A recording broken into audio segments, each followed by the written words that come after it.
Test, hello on Zoom? Are you there on Zoom? Hello, can you hear me? This is Melanie. Yeah, please stand by. I just wanted to make sure to do a sound check. Thank you. Great, thanks.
I guess we'll get the, sorry, thanks. Welcome to another UAC meeting. And we'll get some of the formalities out of the way. So call to order. It looks like we have everybody here today. So I guess we just call off really quick. Howard? Here. Ken? Here. Myself, Larry? Randy? Here. And Mike? Here. So we have a full quorum. And Shannon, we've got this confirmed the posting and that we did the roll call. Agenda was posted in accordance with the Nevada Open Meeting Law, and all members are present. Thank you. So we'll do the Pledge of Allegiance. I pledge allegiance to the flag of the United States of America and to the republic for which it stands, one nation, under God, indivisible, with liberty and justice for all.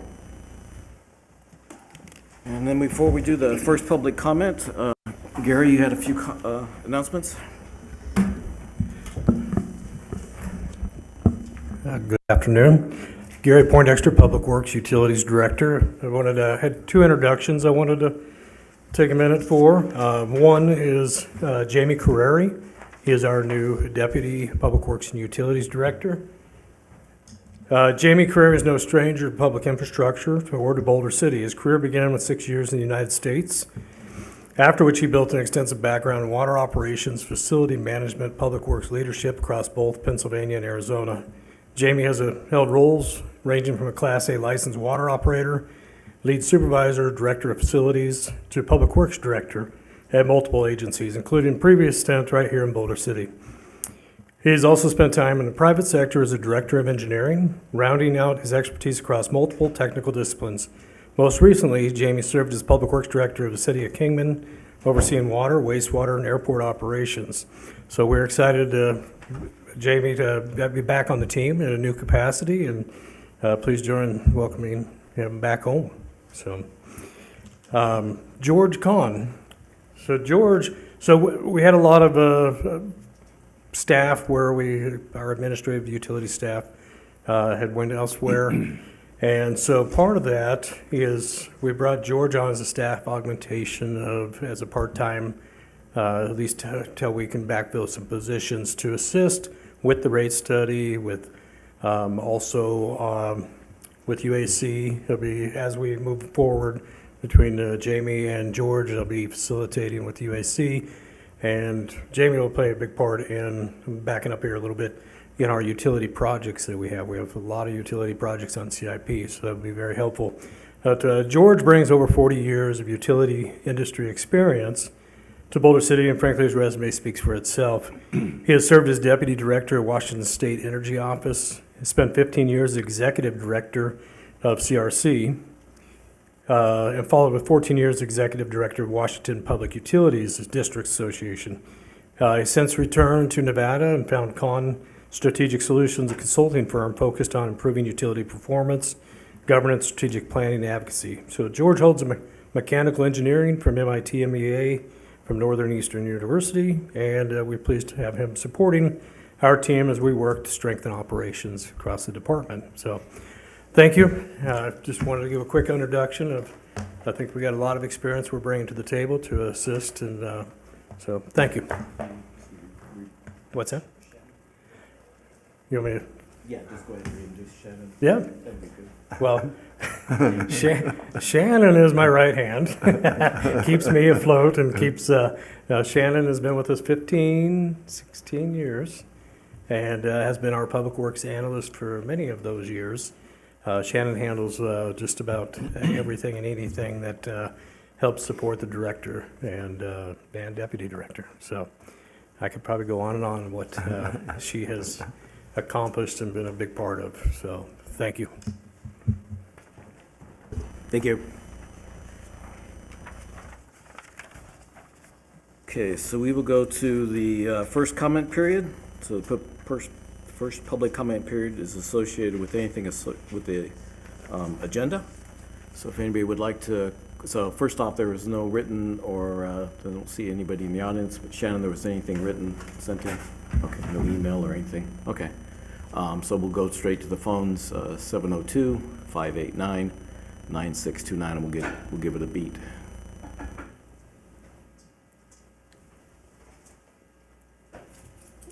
What's the password here? Does anybody know?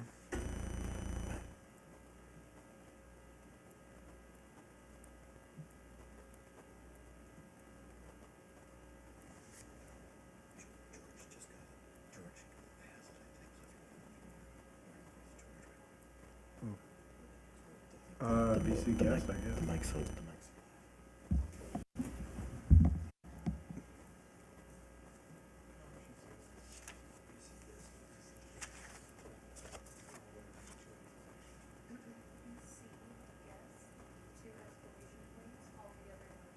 Okay.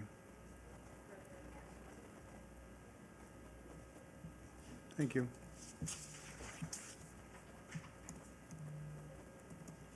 Okay, so not hearing any comments, then we will continue on to the agenda. So we will go with agenda item number 1, approving the minutes for March 4th. Does anybody have any comments on the minutes? I don't have any comments either, so I guess we'll just, does there anybody want to make a motion to approve? So moved. A second? Okay, and so all in favor of approving March 4th minutes, say aye. Aye. Any opposed, say nay. So the minutes pass unanimously. So then we will go to, for possible action, discussion and presentation on the progress of the ongoing utility rate study. So do we have a Zoom meeting that we'll be doing? That is correct. Okay. So, Gary, do you want to introduce, I guess they've been introduced before, but I don't know how we want to, is there any introduction, or do we start, or is the FCE not here today? FCS is online. Yes, I'll take a minute. Melanie she'll be doing the presentation along with Angie. Thank you. Yep. Hello, can you hear me okay? Melanie, if you could, I don't know who else is on your team there. Yes, yep. So I am Melanie Hobart. I am a project manager for this project. With me, I have Angie, who is the principal on the project, as well as Paul. They are here to support with questions specifically related to electric, but kind of anything that comes up today to make sure we can answer all your questions as we go through the presentation. All right. Should I jump in? Looks like we've got the slide sharing. Perfect. All right, we can go to the next slide, please. All right, so just as a refresher, when we last talked to you, we were doing I was doing an intro to rates. These are the key steps in the rate study process. Where we are today, where we're really gonna talk about is step 3. So we've been through kind of 1, 2, and 3 now. These pieces, the sensitivities and priorities, so setting the stage, the fiscal policies, we're going to talk about those today a little bit for each individual utility, and then the revenue needs assessment.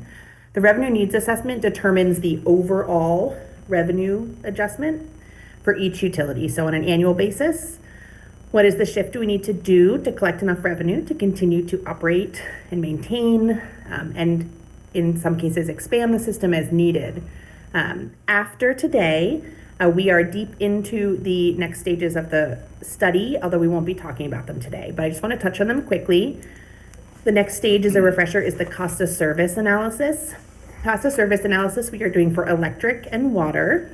And what we do there is we take your overall need and we determine on a class by class basis, how do those costs allocate out to the individual classes? How do their individual demands and usage impact their cost of service? So we get a result, not just the whole revenue requirement, but by class and what kind of shifts we might see there. And then we go into rate structure design and then public education. So again, today we're going to focus on step 3 and step 2 that fed into step 3. And our next conversation will be on the next steps. All right. Next slide, please.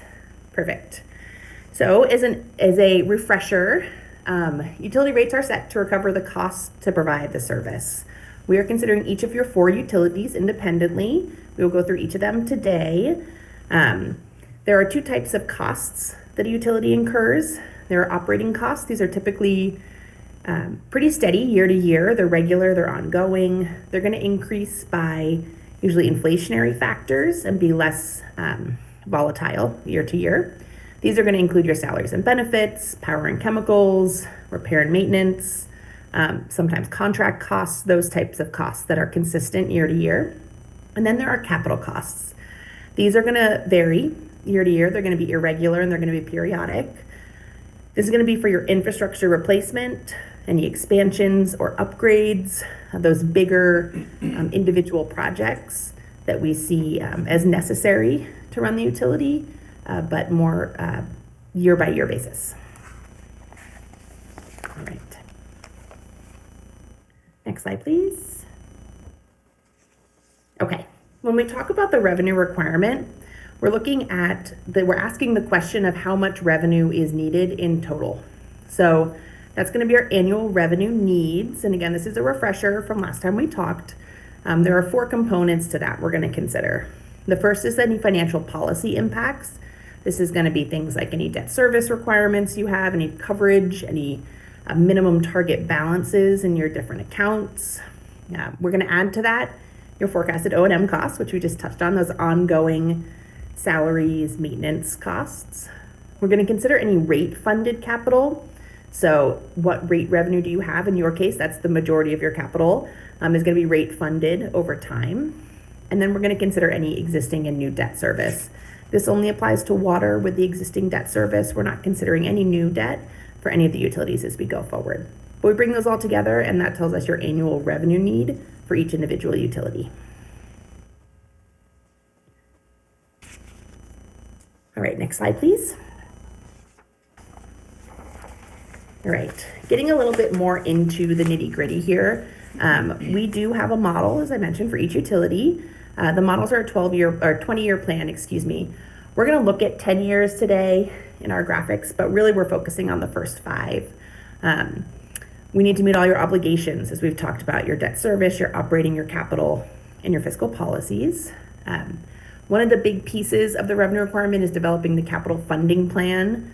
This is going to play in specifically and mostly for electric, that we do have capital needs across all utilities. What we're trying to do here is we're trying to just come up with a plan that minimizes the impact on rates while achieving that capital need for each individual utility. We have a number of options. As I already mentioned, we are using reserves on hand. We are using rate revenues. We are not using outside funding, so no loans or revenue bonds in our forecast. And then we're going to evaluate the sufficiency of rates on a standalone basis for each utility. So at the end of this, we're going to come up with a table that tells us the kind of percent adjustment we need to rates on an annual basis for each utility. And then we're going to determine how we want to move forward. There's a couple decisions here, mostly for electric. The other ones are pretty straightforward, but I'll show you all those details as we get into them. All right, for the next slide, please. Yep. So when we look at our existing rates, there's kind of those three components: your existing O&M and debt service. Those are your obligations. You have your financial reserve policies and your capital improvement plan. So what this graphic is doing is just showing you across the four utilities where they, throughout the forecast, are meeting the current and future requirements, where they're meeting the current requirements, but we need some rate adjustments to meet the future requirements, and where they don't meet either current or future.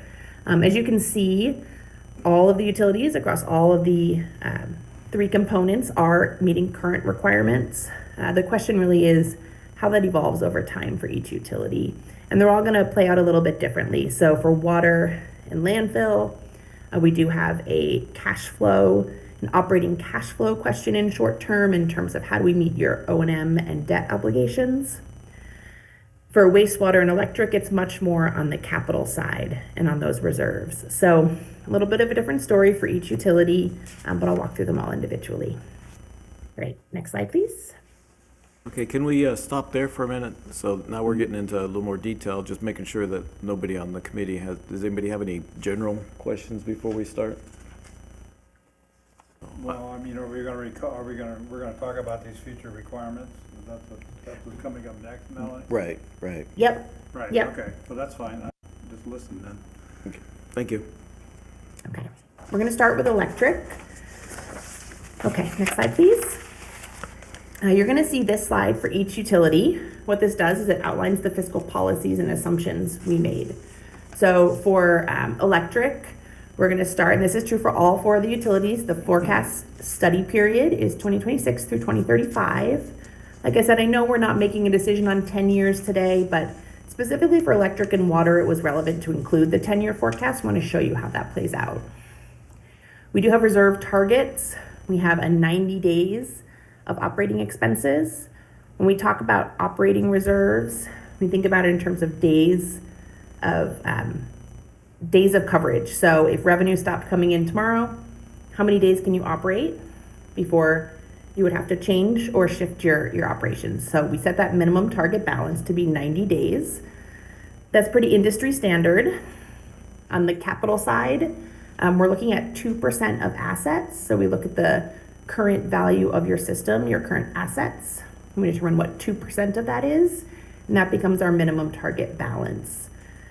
The operating target is a hard target. We're gonna hold that no matter what. We wanna make sure you have those 90 days on hand. The capital is a little bit more flexible. That is more of a guideline. That's for emergency capital needs. If a line breaks or a pipe bursts or something like that, do you have what you need on hand to make those changes before seeking outside resources if necessary? So when we look at electric for operating, it's about 4 million is our minimum target in 2026. And on the capital side, it's about 1.5 million. Those are going to increase throughout the forecast with escalation factors, but that's where we're starting. We are incorporating customer growth into the forecast. We are assuming a 0.26% growth rate. That's about 17 new customers per year. On average, it's pretty conservative, it's pretty low. We use the customer growth to forecast revenues, so we want to make sure that we're not overestimating your customer growth, and we're going to use that same 0.26% throughout the forecast for all 4 utilities. We do have annual rate revenue as a starting point, so there are monthly rates, and we are collecting $18.9 million in 2026 for the electric utility alone. We have operating expense costs. This is based on the 2026 budget, and then we're going to add inflationary factors going forward for each individual line. Things like general inflation, salary and benefit inflation. We went through and reviewed all the different inflationary factors to make sure that we are changing those throughout the forecast appropriately. The next one here is our expense inflation. So they range from about 3.25 to 5%, our inflationary factors, and they average 4.72% annually in your total operating expenses when we look at that together. So your costs, your operating costs are going to go up by that 4.72% on average per year in total. That's a good benchmark to keep in mind when we think about changes over time. Costs go up with escalation, and it's important to keep that in mind when we come up with a rate strategy that we're tracking to that. There is no existing debt service for the electric utility, so we have nothing included there. And the capital plan, we've got 10 years of capital in the plan. It's $62.9 million in today's dollars. When we escalate that to year of construction, it comes to about $71.4 million, and we'll talk about that in a little bit more detail in a couple minutes. Okay, Melanie, All right. is it okay if we start with this slide, or did you want to go through the electric and then come back? What would you prefer? We can take questions here. Chair, we had some phone issues, so we do have 2 that are trying to call in. So prior to any discussion, you have it would be, leave it up to you on, we need to turn it over the phones prior to any discussion. So when you're ready for that. Okay, if we're ready, I guess we'll just have to put this on hold and bring the calls in. Okay, yes, before any discussion. Well, let's just do it now. And Okay. Then we'd be the best to go. All right, thank you, Chair. So Melanie understands what we're doing. So, Melanie, did you catch what's going on? Holly. Yep, we're gonna pause the presentation for the Thank public you. comment. Okay, thank you. Yep, no problem. So you want the public comment slide back up? Yes, please. Yep.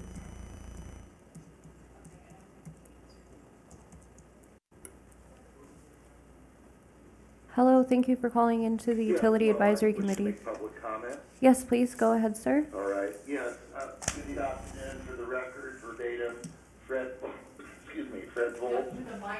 Concerning items 2 and 3 on your agenda, it is encouraging to see the selection of a new provider, FCS Group. Hopefully their methodology will be more accurate and comprehensive than the questionable work products twice produced by the previous consultant, Raftellus.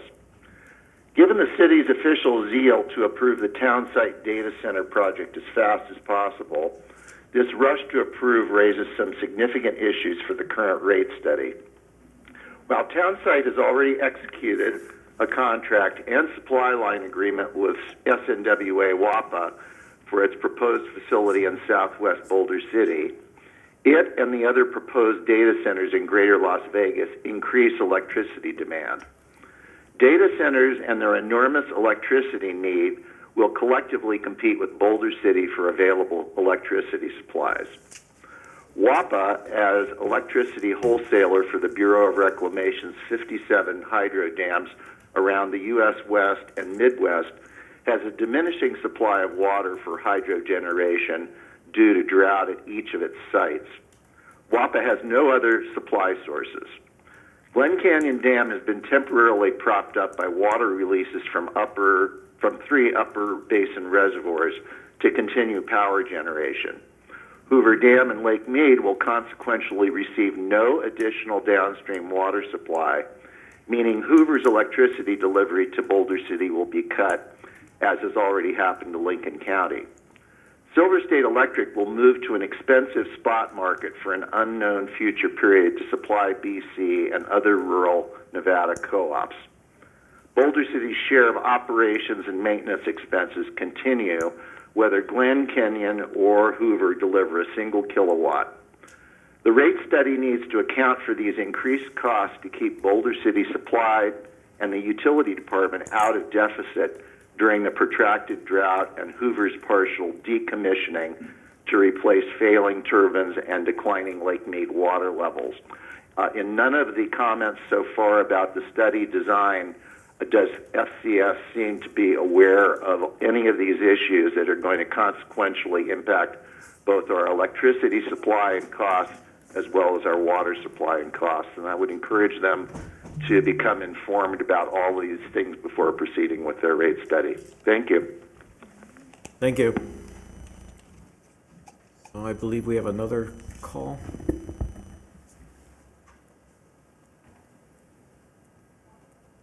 Not yet. We'll give it a moment.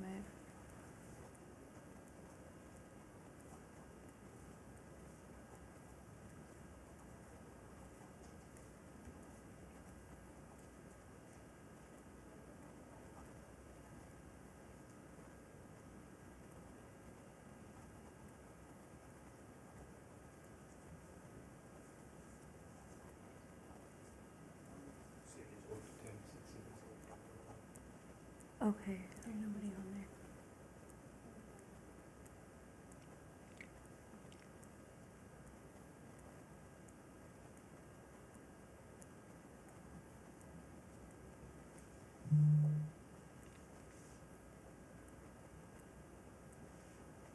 We'll just wait a few more moments to give that other caller a chance. Okay, yeah, if something major happens, we can also make sure we get it at the last, because we have public comment at the last, just in case. But yes, sir, get a few moments.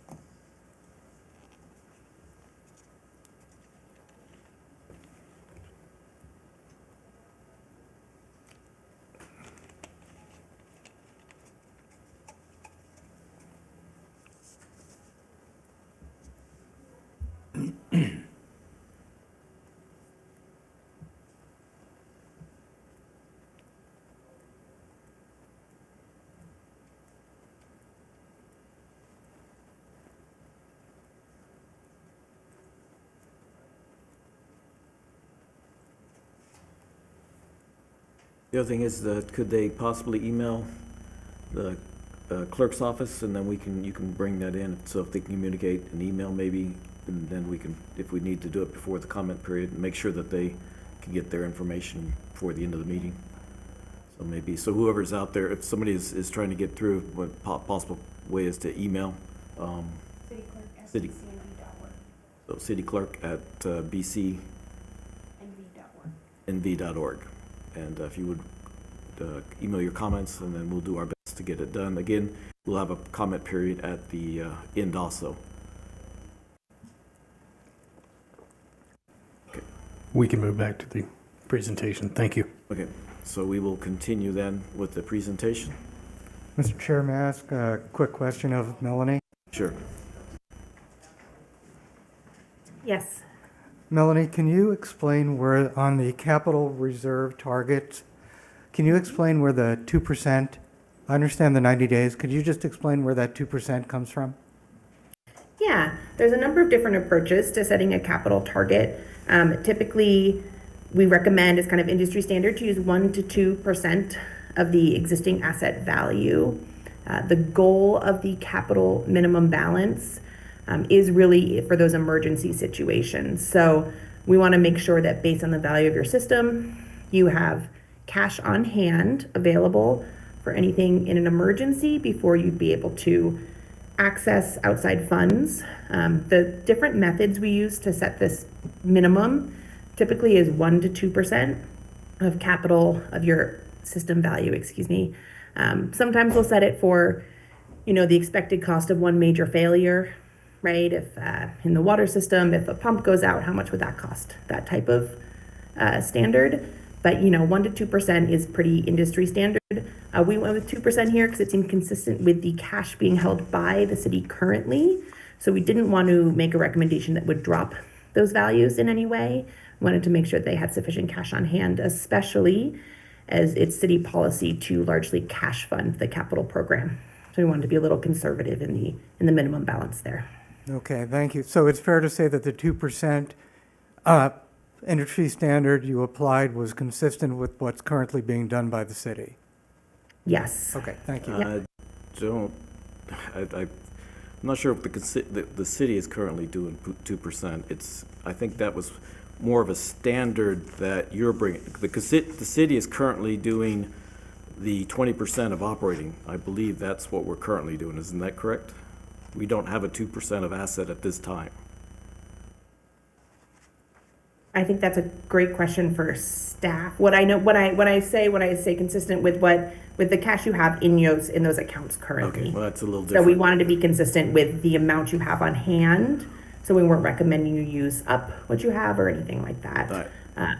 above those standards. Okay, thank you. Yeah, because I think this is the one part of the slide I definitely wanted to start on. So I think this, looking at as I was part of the liaison process, and I appreciate that, and as going over the slides and stuff, one of the things that hit me was maintaining the reserves. And so as we go through this today, I really want to think about, discuss the reserves and talk about it and have it. We probably can't make a major decision today, but I think we need to look at it. The 2% of the assets, the 4 million, I believe is a little high from what we normally have. And if we are maintaining or we're increasing a rate for those aspects, and it's millions, it could be millions of dollars, so we need to understand that. It might be something we could at least hold off for a little bit. So we wouldn't add the 2% in starting in 27, 28, or 29. We might look at it because we have a large CAP capital program right now. So I would be something that I definitely would want the committee to think about. So does anybody else in the committee have a comment on that? So what were you saying about the 2% assets on the reserve targets? So if I'm understanding correctly, what's happening with the revenue requirement, and I believe with some of the increases in the rate, is that they're trying to maintain certain reserves. And so we'll get to that pretty quick, and we can look at it, so I want to make sure it's there. So the reserves might be a little high at this point to increase the rate right off the bat to maintain a higher amount of reserves. So just something to think about, because That's going to come up in the discussion later on, Melanie? yes, Okay, but I just want to make sure we All right, do that's it. good. And then Yeah. the second, I'm sorry, go ahead, Melanie. No, go ahead. I'll come back. Yep. No, I think I just was going to go on to customer growth. Okay, I was just gonna make the point, we are absolutely gonna look at the reserves. We are looking at these two targets combined for each of the utilities. When we look at it, it'll come up in the next slide and then many times. What I do wanna point out is that at current, all of the utilities are above this reserve level. So, you are starting above it. It is the ongoing needs and kind of those changing costs that is, if we do nothing, which you'll see in the next slide, is sending you below those levels. So we're not raising rates to build reserves. We're raising rates to cover the other costs while we maintain the reserves. No, that's a good point, but we're trying to maintain it. We might be maintaining a little higher level than is possibly needed. I just want to make sure everybody understands that. In the bar charts, it's a little hard to tell exactly what amount we're trying to hold. So it's pretty basic numbers on the sides. And then the other thing with the 2% asset, we do have $5 million in extraordinary maintenance that we have a reserve for all the projects. So we have a reserve right now.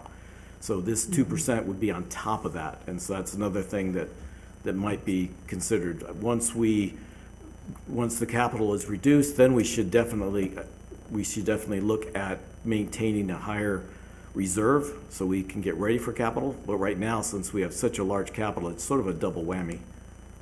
Yeah. One of the things for electric in particular that we are assuming is that you are going to be tapping into that rate stabilization reserve and actually getting a loan from water. We'll see that in order to hit that capital. So we are utilizing those other reserves, but you're exactly right that the 2% and the 90 days is on top of those other reserves that are kind of set aside for all utility use as needed. Right, but just remember too, you have a 3% rate stabilization, but you also, so 3 million rate stabilization, but you have a 5 million capital for capital too. So you have 8 million overall. We were looking at the 3 million, not the 5 million, is what I've That's been correct. understanding.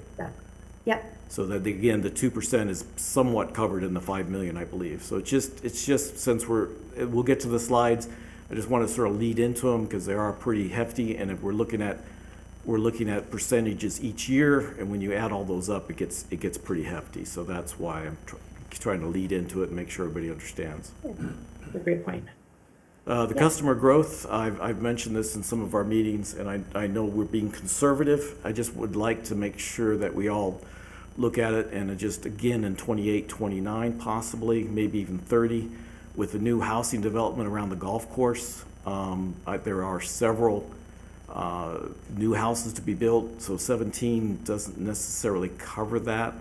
So I just like to re-look at that again.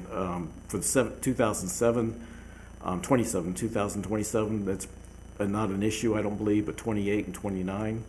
And that's the one thing as we go through, we might want to try to re-look at or have some additional time for 28 and 29 just to be on the safe side.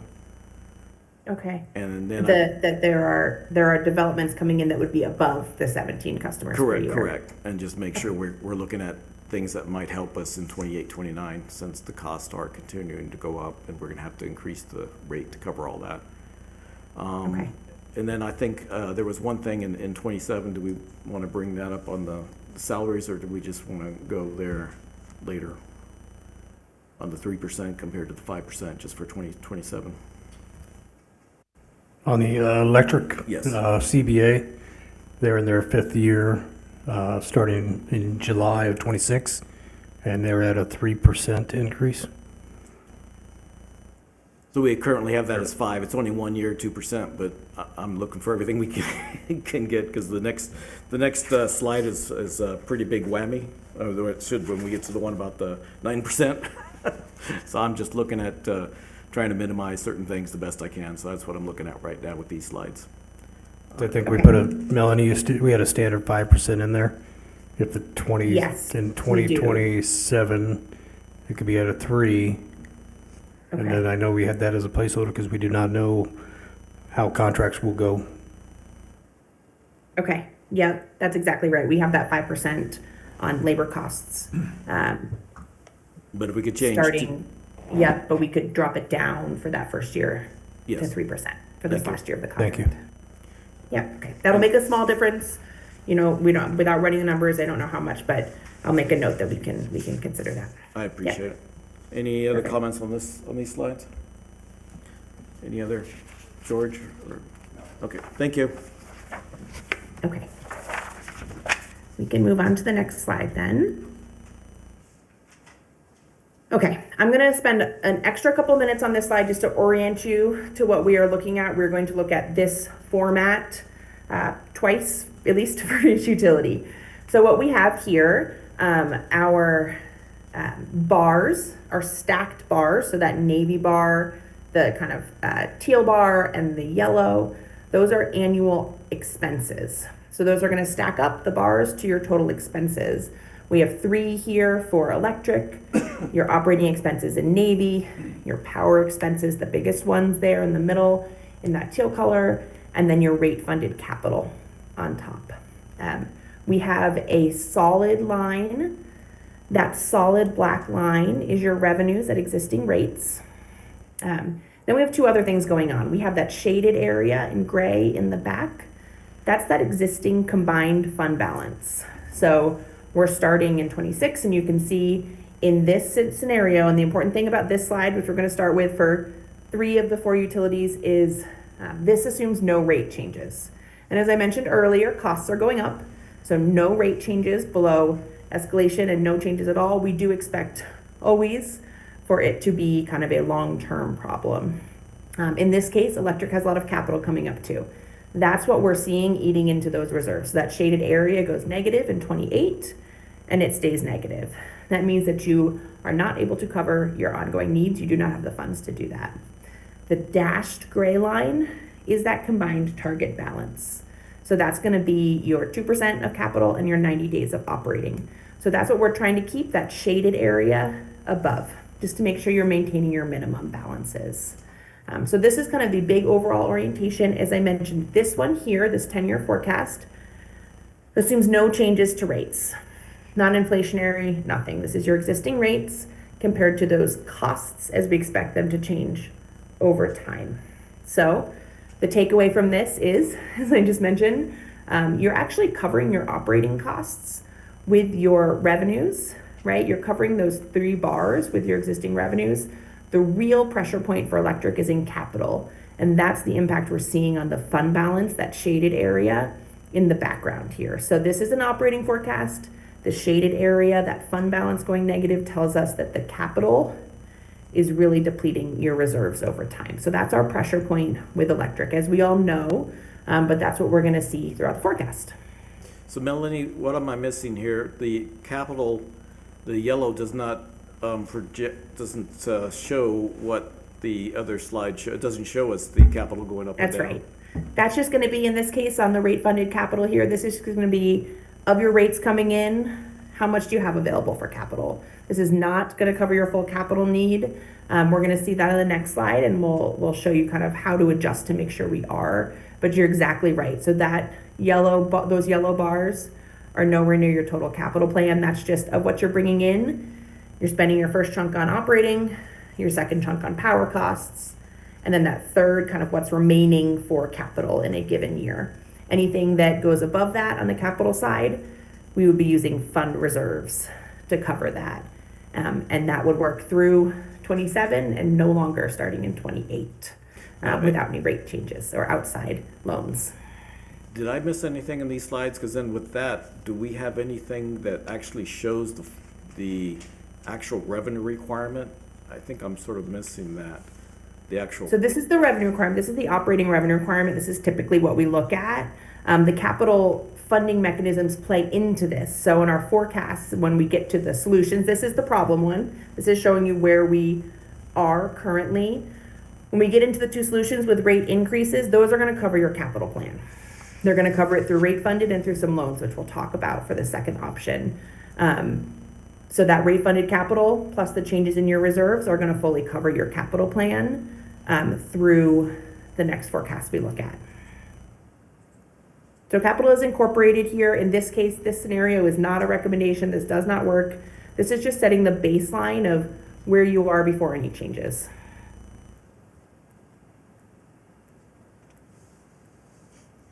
Does that make sense? It makes sense. A little confusing without having the capital there, but I hear what you're saying. Yeah. And these, Okay. excuse me, and these ending reserves, then in about 2027, they go to the $4 million.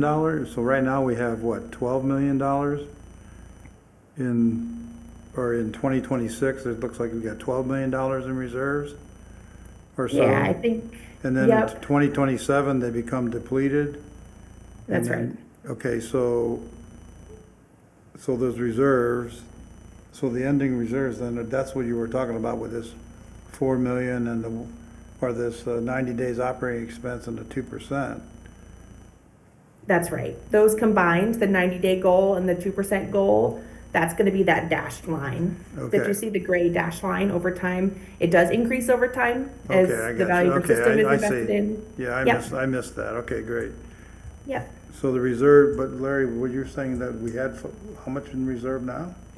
Well, right now, I think this slide, the next slides we need to probably look at, because basically, as you saw in the other one, they were showing 4 million for operating, and I think it's only 2 or 3 million, so it's a little higher, and the 2%'s a little higher than what we have right now. So it's definitely correct. If we were to stay as existing rates, which we know we can't sustain anyway, we do have to do it. We'd have to Yeah, increase I it. mean, It's just a matter of how much we have to increase to keep a reasonable rate of reserves. That's the key issue that we'll, I think, Yeah, look I at a mean, little bit it today. seems to me that we don't want this peak that's between 27 and we're gonna bring that down somehow and make it more consistent. Correct. And so they'll be going over that, but I think I Okay, all still right. want to make sure that we look at the reserves and Okay, make just- sure that we don't have to increase it as high maybe. All right, okay, great. Okay. Let's move on to the next slide and we'll start talking about capital. All right, so the electric utility has a large capital plan, 71.4 million in year of construction dollars over the next 10 years. You can see here how that plays out on a year-by-year basis, pretty consistently at or above 6 million per year. Beyond that, we have a couple years that are much higher, and 2 of those years are the immediate future in 27 and 28. So that's one of the main drivers here for an increased need short term. And what I'm going to show you in the next slide is going to be if we just solve this with rates, and then we're going to come back. We worked with staff to come up with another solution. But really, the main message here is that we all know electric has a lot of capital. That's typical. But there is this immediate term need of that 11 million in 2027 and then the 8.3 million in 2028. That is driving an immediate, it's driving that reserve deficit we saw with no rate changes, and it's going to drive the rate needs and those decisions for electric short term. The one thing too with this capital, so make sure I'm not missing something. So 7 million is what we believe. So the city has looked at the capital project closely, and Yes. is looked at what can be done in 26, and then that's what's going to roll over into 27. Because I believe right now we are around $19 million in what the projects that are currently there. I think is what is budgeted and what is available, but is available through budget, not available through money. It's available for budgeted money, and that's where sometimes things get confusing. So we are shifting. So the 11 million isn't what's in the CAP project right now. It is what is being shifted, but I'm not even sure that's high. Is that the 11 million shifted in what we think is going to be spent, and then some of the other projects keep getting pushed out, Gary? That is correct. We did we had to shift some projects around what is reasonable for us to complete in FY '27, and also what was not completed in FY '26. We did roll over or even shift further years out, and that's where we come up with that 10,600,000 some change for FY '27.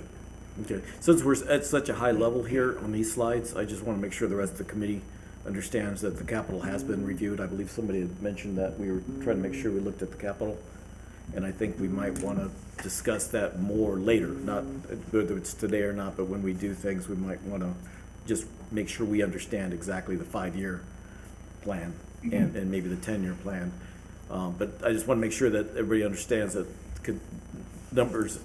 capital is being rolled over. And so that's not clear on these slides that that's happening. But that's not included on these graphs, right? Well, part of it is, it's theoretically, I guess what we currently have is 19 million is being spread out over over this time frame. Is that correct, Gary? That is correct. Okay. And it is part, so we can discuss where we get these numbers from and how we move those out, if you'd like to. If it depends on what the committee would like to do. I just want to make sure that we can get best understanding as possible. So does anybody have concerns or would like to? When were these numbers last updated for each year? So, We were, go ahead. sorry, go ahead. So the 2026 to 2035, when were these numbers last updated? So we were recently looking at this as part of the rate study, and so I can give you, so as we looked at FY '27, we had sub 3, that's a little over $10 million. Right. So that plays a big part in that 10.6. Okay. We also have the feeder projects. We haven't went out to bid. Those were quotes that our previous administration had put together, cost for those. So we didn't do those in FY '26, but our plan is to start as funding is available just this July. And that would be for the circuit. We have 2 circuit projects, a replacement of a 1424 tie-in, and then some electrical distribution upgrades, meter upgrades. But still, at least the first 5 years, that's been recently reviewed. Yes, Okay. yeah. Yeah, like the the last- first 5, after that, they're very fluid. We haven't dove into the following 5 very much. Well, yeah, of course. That's what I'm at. That's kind of what I'm getting at. And we did remove, well, not on the electric, but on the water side, and I can get into that later. Okay. And Melanie, just quickly, probably bullet 3, you want to mention in particular the funding? Yes, so we're gonna look at two scenarios for as we move past this slide, but the capital is being funded through reserves, through rate revenue, and in our second scenario, we are considering, I mentioned the rate stabilization fund loan, as well as an interfund loan from water. So we are looking at the reserves available across the utilities to make sure that we're not putting undue rate pressure on electric. So we are using that, and you'll see the significant rate impact of that between the two scenarios, but we did consider that to make sure that we were minimizing rates using those reserves available from the other utilities. Anybody else sitting on the Capitol? Okay, thank you. Yep, and I'll just add, Gary said it, we did go through, we got the 27 through 31 capital plan, as well as what was on the 26 capital current year. We worked through those line by line for each utility to make sure that we were covering what the true expected cost was as projects play out over time. Beyond 2031, we do have a placeholder in here to make sure that we are assuming capital costs. They are not project specific. That's why when we get to 2032 through 2035, you can see those are pretty steady. Those are just increasing by escalation throughout the forecast. So, okay. Any other questions on this?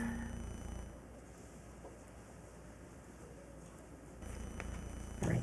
If not, we can move on to the next slide. Okay, so this is that same graphic. It's oriented differently now because in our first forecast, we are not sending your reserves negative. But what we are doing here, we've added an element.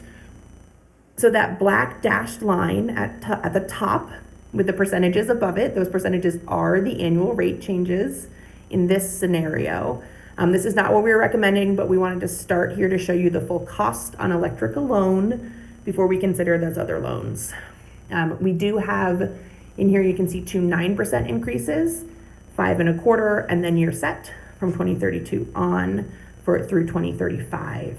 That dash line represents our revenues after those rate changes in the forecast.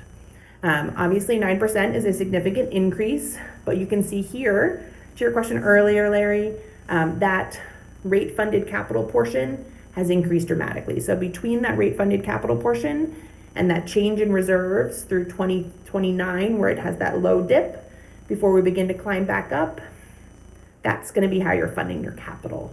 So we have that full capital plan as it was outlined in the previous slide, covered with this rate path here.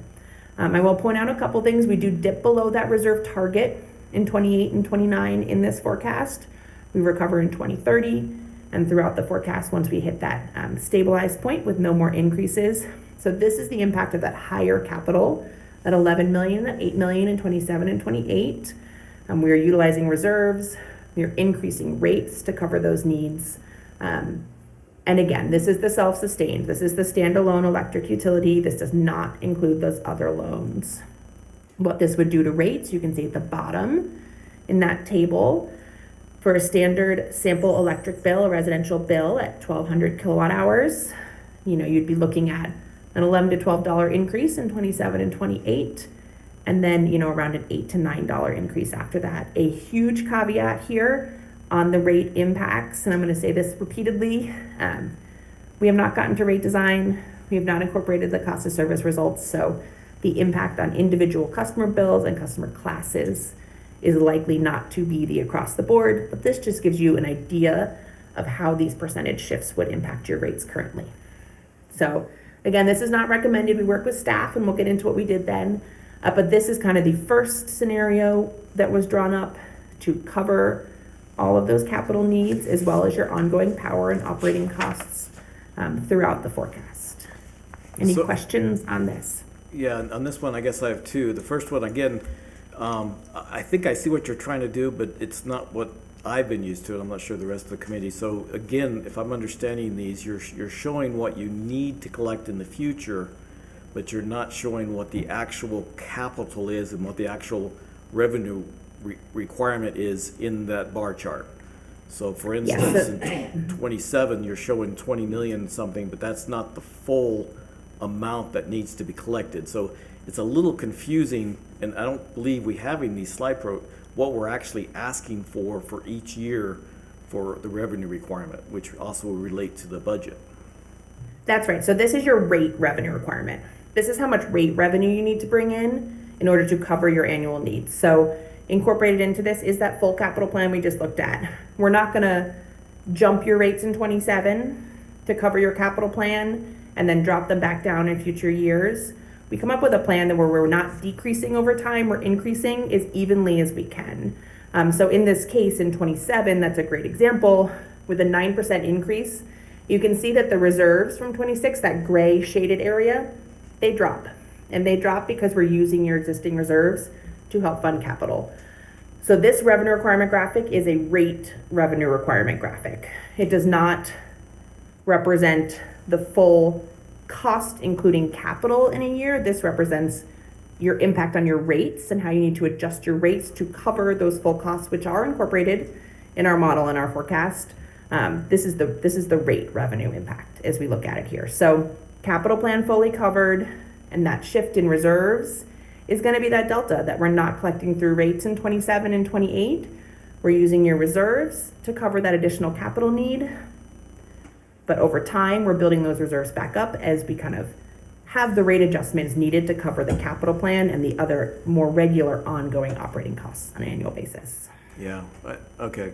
Yeah, I'm still not totally sure because it doesn't show that it's a rate revenue requirement, not necessarily the revenue requirement for that year, which is a little confusing. And so for this time frame, I was going to get to a little bit later, but I think we might just bring it up. I would believe in this meeting that the UAC would also want to have some input on the 2027 budget, which is our last chance. This is the only meeting we would have that. And these slides, I do not believe will do that. So I'll wait till the end of this and we can talk about that, so I won't interrupt this process if we have time. But that is a concern. So these slides don't really match what we would normally see as a budgetary aspect. The other thing is on the simple bill is very simple. I think it was mentioned that we'd need to, it'd be very helpful if we could have each tier sort of, at least the one tier, second tier, third tier, because that 120 is 1,200 is a really basic. Now I don't know if you were saying that was an average, but when times in the summer and the winter, you're going to get into 2,000. An average house is going to be over that, and that's when you get into the second and third tier. That's when these rates are going to affect you. So it will not be $11; it will be a lot more. So the interesting point would be how much of that is an average for the city, or if that is a low, and I believe that is a low mark.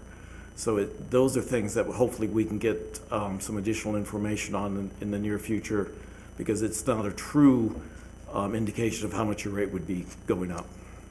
Yes, and I really want to caveat again that the sample bill is just to give you a general idea. The individual rate impacts are going to change from this based on cost of service and rate design, and until we complete that portion of the analysis, we have to make these decisions first in order to get there. So I understand it's so hard to make these decisions without knowing the impact on rates, but the impact on rates kind of follows through from here as we get through cost of service with the customer class adjustments and then rate design. So we can show you what your existing rate schedule would look like with the 9% and then the 9% and the 5.25%.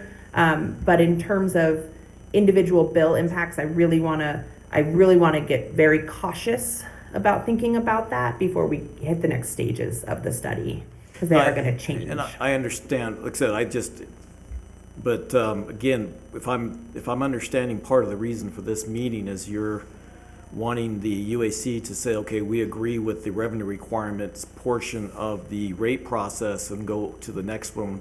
And I don't know if we're going to be able to modify these numbers or not. And that's my concern for the next step. So I don't know if we need to talk about that as we go or talk about that in the next steps. Yeah, so you're exactly right. The goal is to kind of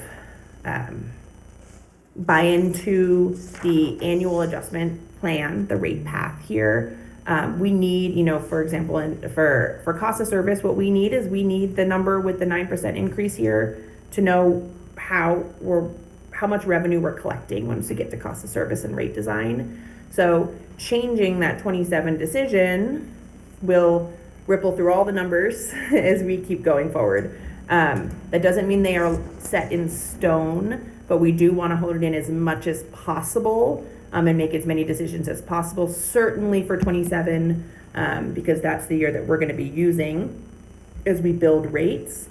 When we come back with rate design, you'll have options and you'll see the full impact, and we'll run a lot more sample bills at that point. At this point, the question really is, what is the overall need for the utility in 27? And have we, to your point, are the reserve targets right? Are all these little pieces, have we got the capital in, all these pieces, have we got that correctly calibrated to minimize rate impact or set the rate impact as is appropriate to make sure that we are not not putting too much risk on the utility or anything like that. So that's the goal today, is that % overall adjustment. Understanding it's very challenging without the full rate impact, but knowing that flows from this decision today.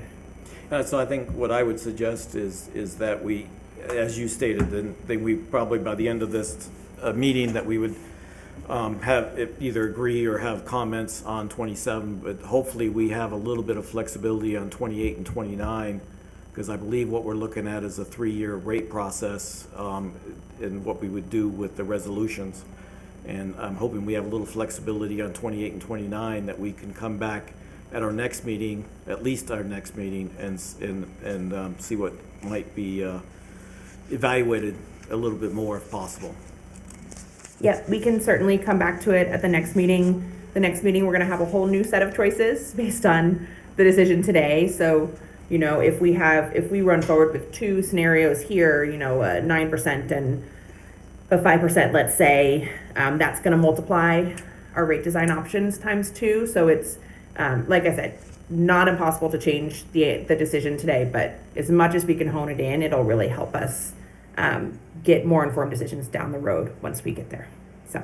Well, I think the 5%, the next slide is I guess you're going to tell us a little bit more, then it'll be explain it and then go to the 5. But does anybody else have any comments on this slide?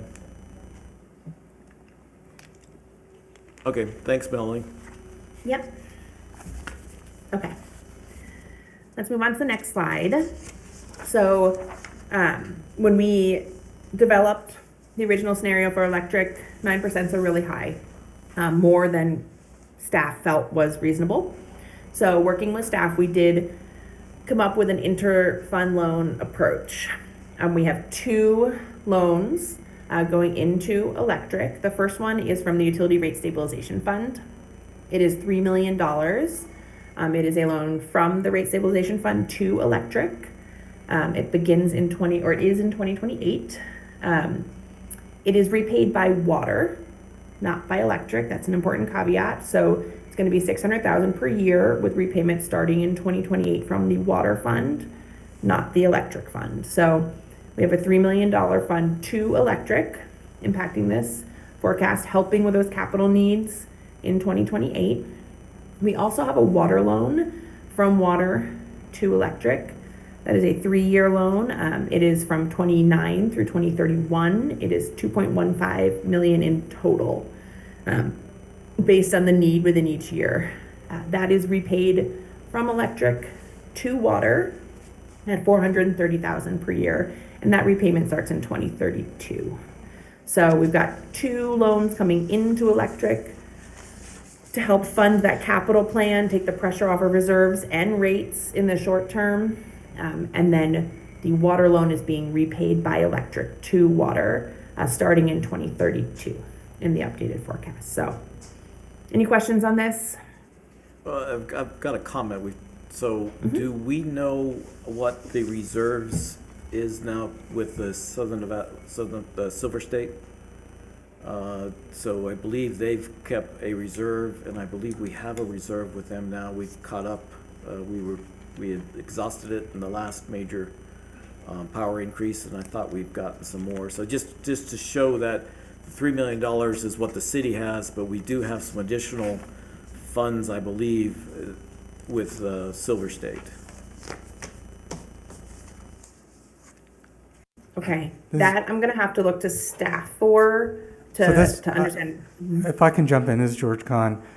So I'm not sure what reserves Silver State has, but the reserves that they have are used to make sure they can meet their obligations to pay for the power during the year. So I'm just not sure how relevant the reserves that they hold on behalf of their members is to the discussion over what it takes to be self-sufficient or sufficient at Boulder City. I mean, you could look at it, but they would hold them there in order to meet their payment obligations for power they have to purchase in the open market on behalf of their clients that could fluctuate over time. Right, no, I'm not saying that we use it. What I'm saying is that my understanding is that at the last time we had about $3 million, that was just Boulder City. So my understanding is that we pay the budgeted amount of electricity. If we overpay, that is, they keep it as a reserve. If we underpay, then they take it out of the reserve. And so if there's a reasonable amount of reserve, there is a certain amount that would help Boulder City. I'm not asking that we borrow it from there. I'm just saying that it's an additional amount on top of this $3 million. So theoretically, we have a little bit of a safety buffer on top of this $3 million that we're being suggested that we use. Approximately $1 million in reserve. Okay, so that's not as much as Minimal. what we had in the past. Okay, so it's just a teeny-weeny buffer, but overall. And so as Fred brought up in the thing, the hydro is a little bit sketchy in the future. So things probably do need to be looked at a little closer in the next, probably hopefully next 2 years we're okay. After that, we would have to look at something. So I just want to make sure we also bring in the other comments in. Okay, any other comments on that? Okay. Thanks, Melanie. Yep. Okay, we can move on to the next slide. This is the impact of those loans. So what you can see is that those two loans, our direction from staff was to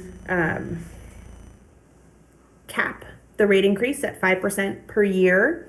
So that is what this forecast shows. So with those two loans, we're able to cap that increase in 27 through 2031 at 5% per year. And if you recall, your operating expenses overall are going up by 4.7%. So with this increase, we are covering that. We are also covering those capital needs. Those capital needs are largely being funded through the interfund loans. You will notice here that we do need ongoing, kind of just below inflationary increases from 2032 on, outside of the decision period today, but just something to note that this does not, by lowering the upfront increases, we do have that kind of long-term adjustment needed. And then the other thing I will point out here is that your reserves do dip below that target. So again, when I was talking about the targets earlier, the operating target is a hard target. We're not going to dip below that. But on the capital side, we will in a plan if we know that we're going to recover over time. And that's what you see happening here. So we are utilizing those reserves. We are going below the target. But by that kind of 2034 period on, using those kind of just below inflationary increases and those repayments, even with the repayments rather, we are back to our reserve targets. So this is what the forecast looks like with those two interfund loans coming in. And you can see here that it does cap those rates at 5%. So instead of the $11 or $12 on the typical sample bill, again, understanding that this is not representative year round or for all customers. But we're looking at a kind of a 6 to 7 towards $8 range impact monthly with this forecast. So we're able to bring those increases down to 5%, utilizing those reserves that you have on hand for your other utilities and the rate stabilization fund. As I think it's obvious, but we all have to sort of remember that these are going to be cumulative. So you're going to have 5%, and the next year it'll be combined at basically 10%, then a 15%, then a 20%, then a 30%. So by the time you get, let's see, 1, 2, 3, 4, 5, about 25. By the time you get to 31, you've got a 25% increase. I just want to make sure everybody understands that. So because that does, and you add up to all the bottom, it gets a little bit if it has, what has to be done has to be done. But I think we still need to look at all of our alternatives, try to figure out, because it's still pretty steep. And that is, I believe, a lot steeper than we've done in past years, by the time we get up there. So, it's just something, that's why I'm trying to make sure that, do we have to have all those reserves? It seems like it's a little high, and there's just some other things that could be evaluated, especially in 28, 29, maybe in 30, 31. 27, it looks like, again, we can't see the number. There is a little bit of comparison between 26 and 27, but we're not seeing the full numbers in these slides, so we don't know the comparison between 26, so what 27 is actually going up from 26. So it's a little bit problematic as far as saying we agree with the revenue requirement or that's the budget, in my opinion. And I don't know if we want to talk about that, or again, wait till the end of the presentation to sort of see how the revenue requirement in this rate is related to the 27 budget. Okay, yeah, so for the just to touch on quickly, the 27, we don't have the budget in here. We do have the 26 budget plus those escalation rates. So that's kind of typically industry standard how we would approach future years. So we are incorporating expected increases. If there's anything one-off, we did review it with staff, but of course the budget is going to fall a little differently. And understanding completely that this does not capture, the cost is not the true total annual cost. What we are representing here is the cost recovered by what your rate need is to cover all those costs. So you are going to be covering the full capital plan, the full operating, all of those full costs with your rate revenue requirement here that we're looking at. So. Right, and I would probably just add, Melanie, quickly, yes, they're absolutely, covering all costs, but it's really important that, we don't take these rate adjustments lightly. We understand the impact that it will have on the community. But the unfortunate part is right now, this 5% plan only works because of the interfund loans from the other utilities and from the rate stabilization. So the electric fees are not self-sufficient at this particular time. And so just want to be cautious about assuming that this plan works and fees are at the level that they need to be. They really are not at the level that they need to be. The only reason it works is because of those interfund loans that we're able to have work within this particular the funds and the city. That's an excellent point. I appreciate that. So this is the last slide for electric, is that correct? Yes. So did you want to discuss electric in more detail? Do you want to go through the rest of it and come back? What was your thought process to try to see what the committee what the committee thoughts are? We can do it either way. We do have some slides at the end which summarize the recommended rate paths. So we can talk about it kind of holistically there. If there's any specific electric questions, we can touch on them now. What would the committee like to do with this slide? Well, it's still electric's fresh. You want to go over that, or you want to do after you've seen everything? Yeah, let's go over electric. Electric now? Yeah. Okay. I'd like to ask a question on the future, the electric paying back the water fund. Where is that expense shown in the graphs? That I believe is in the capital side. So it is covered through that rate funded capital portion, but it is not. I actually, I think it's in 2032. It's that green, yes, it's that small, tiny green sliver starting in 2032 between the teal and the gold that you can see here. So right below the existing rate revenue line in 2032, there's a very small dark green sliver. That is that repayment. In what year? In what year? That's each year. So you'll see that sliver in 2032 through 2035. 32, okay, I see it, that's okay. Yep, yep, and the repayment goes 1 year after this forecast as well, so it is a 5-year repayment. So where is these loans coming from again? I'm not really fully understanding where the loan is coming from. So if we go back one slide, this is the summary of the loans. So we have 2 loans coming into electric. The first one is from the Utility Rate Stabilization Fund, which is kind of that rate stabilization fund available to any of the utilities as needed. It is $3 million. We are using that for electric. That is transferred over in 2028. So that's our first influx of cash for electric. The second is over 3-year period. It's coming from the water utility. So that's a 2.15 million total, and that's coming in 29 through 2031 as needed. The repayment of those, the only repayment that the electric utility is responsible for, so that green bar we were just looking at, that's the 430,000 per year back to water. The rate stabilization fund loan is being repaid by water, not by electric. Okay, So, that'll be reflected Yep. later, okay. yeah.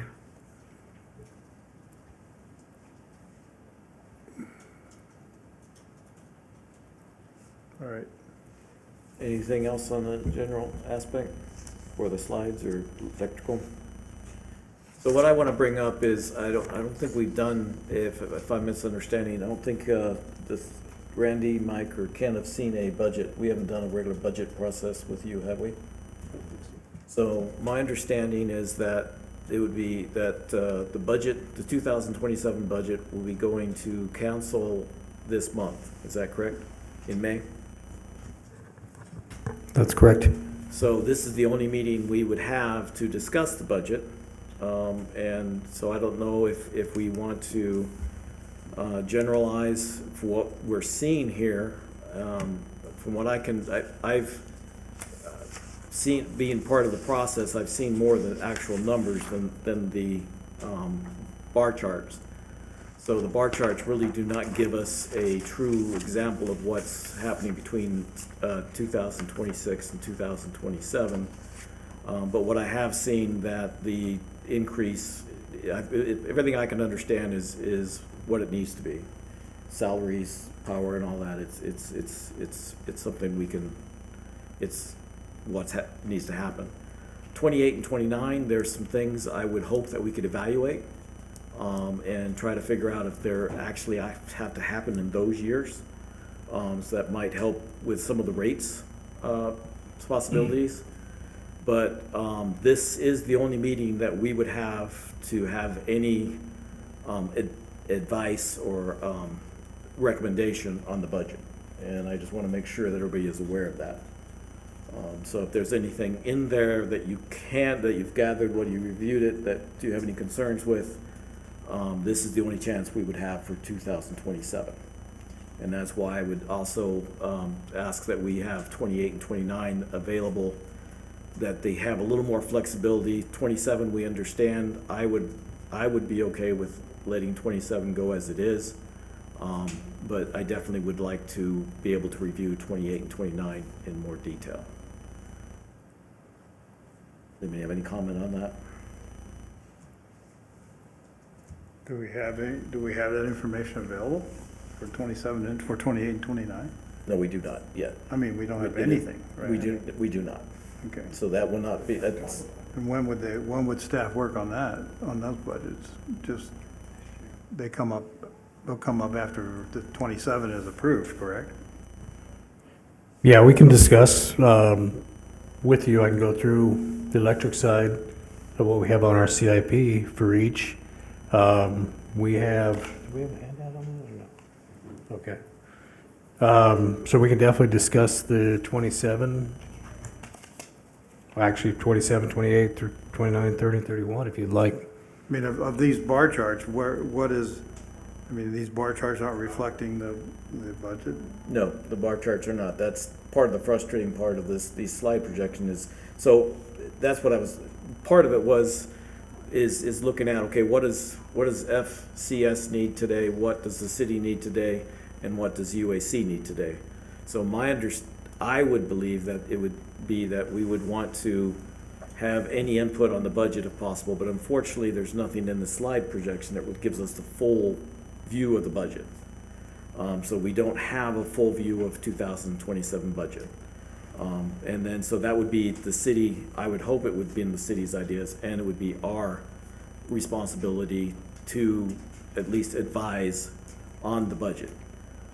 Being that we don't have all that data, and we did not get it in the backup, then it makes it more confusing to go forward with that today. So we'll have to go with the data assume that the revenue requirement is the best we can do, and I don't mean that derogatory, but assume that that's the best we can do, but then but still hopefully get some better background data on 28 and 29, that if we were going to affect a 3-year resolution. So if we were to do a resolution that affects all 3 years and basically locks it in, then 28 and 29 would be better to review. So again, I'm just trying to make sure that the committee has the opportunity to discuss it. This is our only opportunity to discuss, and if there's any comments on that. Because there'll be there should be a brochure. Angela, could I ask, will there be a budget brochure? When would that be published?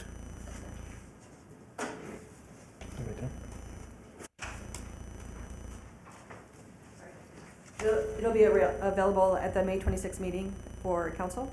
So that's when the final budget will be ready. The rate study does include the budget, sort of. I mean, it has the projections from 26 to 27 and 28, 29. So they're using different rates for different salaries, for expenses for different things, and that's how they created the rate study, and that's the revenue requirements. The budget is very similar and very close to the rate study. It's a tiny bit less, actually, but it's just because they projected a couple of numbers before us, and it's like $50,000. It's not much. So pretty much what you're seeing here in the rate study is the same as the fiscal year 27 budget.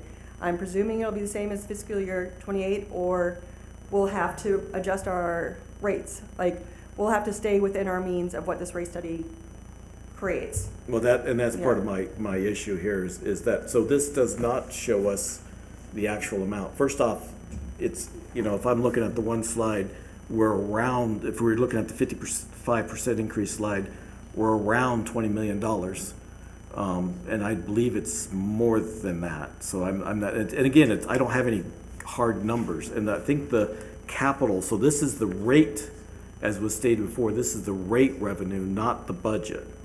So these numbers are not the same. They are not the same. They're very close, but they are not the same. Well, it's more than 50,000 because 2027 has a large increase. You have 7 million in capital in 26. You have 10 million. No, I'm talking about the budget compared to the rate study. The numbers are very close. So the fiscal year 27 budget, which you do not have in front of you today, you have the rate study.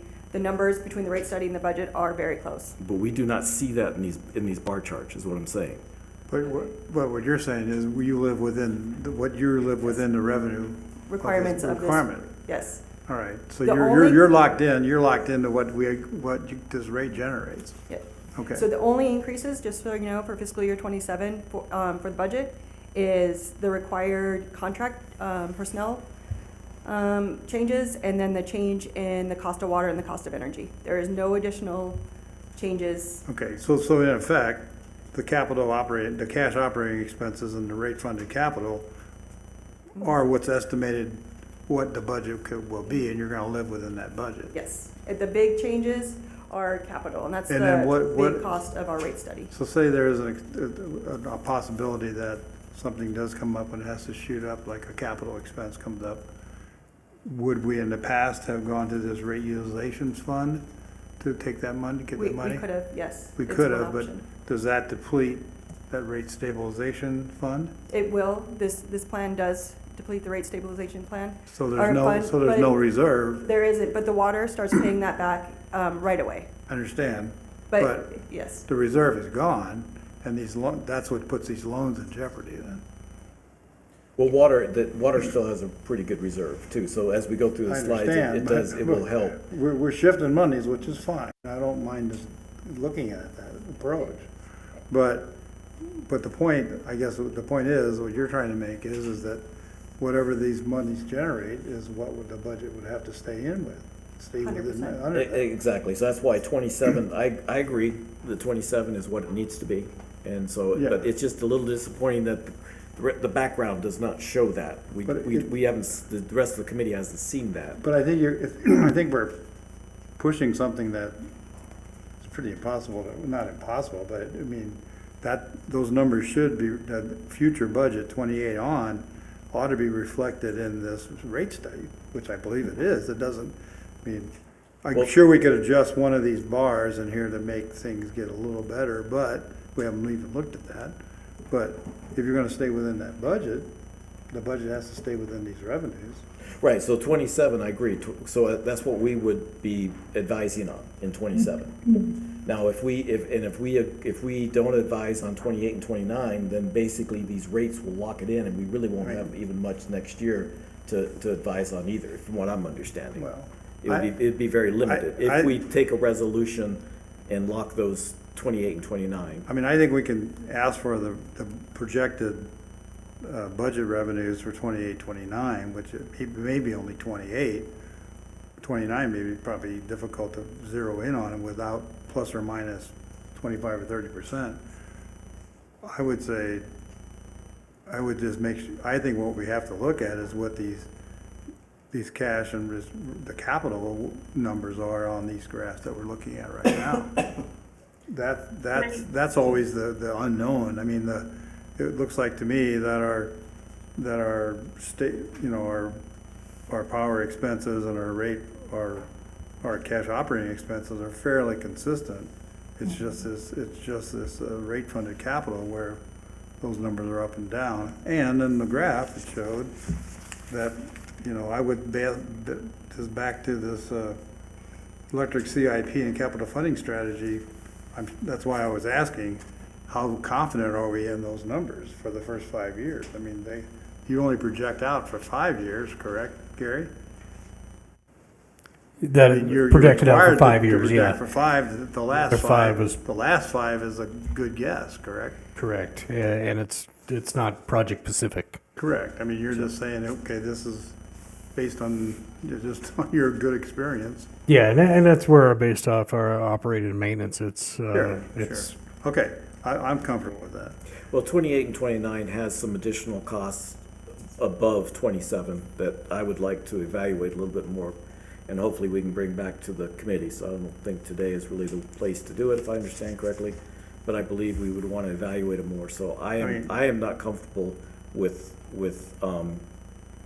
saying that 28 and 29 are good to go. 27 I can agree with, and that's what's going to be the budget. So we need to do that this month. Hopefully we would have another month or two to do 28 and 29. So I'm not saying put it far off, but I think we need a little more background data on 28 and 29 and be able to discuss it as a committee. I think you're asking staff to give it our best guess, and we have to trust that that's what it's going to be. To project it out that far is. Well, 28 and 29 isn't that far, and there might be something that could be at least shifted a little further out, depending on how bad we get and what the loans are. Yeah. It's just a. I disagree. I think it's going to be difficult to come up with a 29.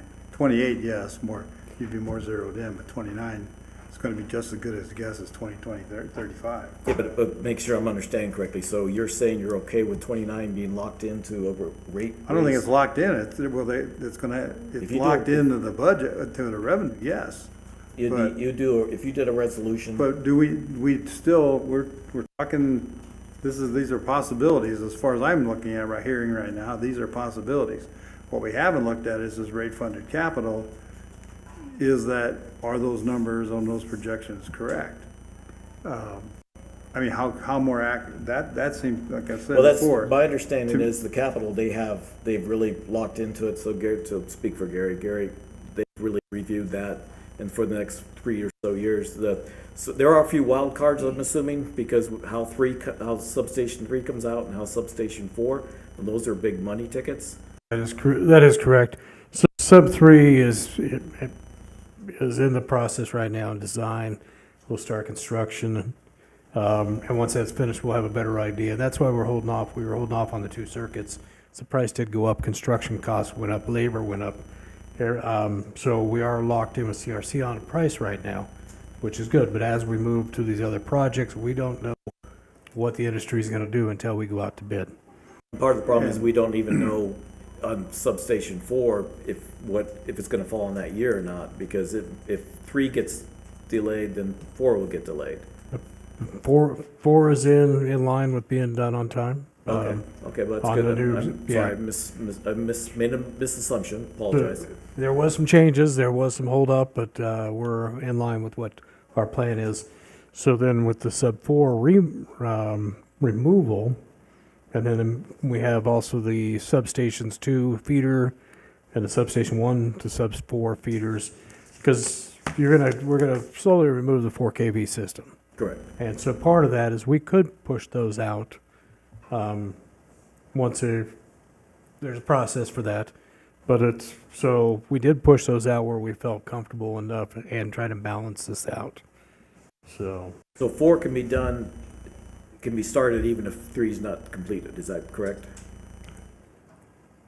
I would have to get back to you on that. Yeah, that's what it looks like. Yeah. If we're, if there's more delays on 3, because 4 is being started in 29? Yeah, that is sub 4 rebuild. Yes, 29 we would start the funding design, but you're talking over a 3 year at $4 million. Okay, so you're each actually year. not starting construction, you're looking at actually starting design Design. in 29. Correct. Okay, so I'm just trying to make sure I'm understanding, because we haven't really talked to some of the stuff in detail for a little while. So, yeah, we had to push some things out because there was also the reality of what we can get done with staff and third party. Correct. No, that's what I'm trying to get at. That's what I'm trying to understand. So, so what I'm trying to do is I'm trying to be as fair as possible, and I'm trying to understand what has to be done. And I think we all agree that's what I'm hearing, Howard. If it has to be done, it has to be done. But in my understanding, there's some numbers in 28 and 29 that are possibly, and especially in some of the reserves, that might be able to be evaluated to see if there is a way to somewhat work with that. And so we're not going to have the opportunity, we don't have the detail, or I don't think the time today to go into that. So we might need to figure out what we can do, bring back to the committee is what I would prefer to do for 28 and 29. We locked 27 in. Hopefully that gives FCS a good idea with the cost of service. I think 28 and 29 will be close, but I'm hoping that there might be a chance we might be able to reduce things a little bit to give us a little bit better, so we aren't looking at a, see, 1, 2, 3, 4, 5, 25% increase by 31. So these are the type of things I just want the committee to understand, that to me that wasn't as clear in the package that I've learned a little bit through the liaison position. But I think the other wild card we got to make sure that we understand, I mean, I just said before, the power expenses look fairly consistent over the 10 years, but if there is someone else that's blowing that price up, like was pointed out by public comment, that increases that cost, those numbers are gonna change dramatically. And if we take these loans out, our reserve is gone. So that's pretty impactful, I think.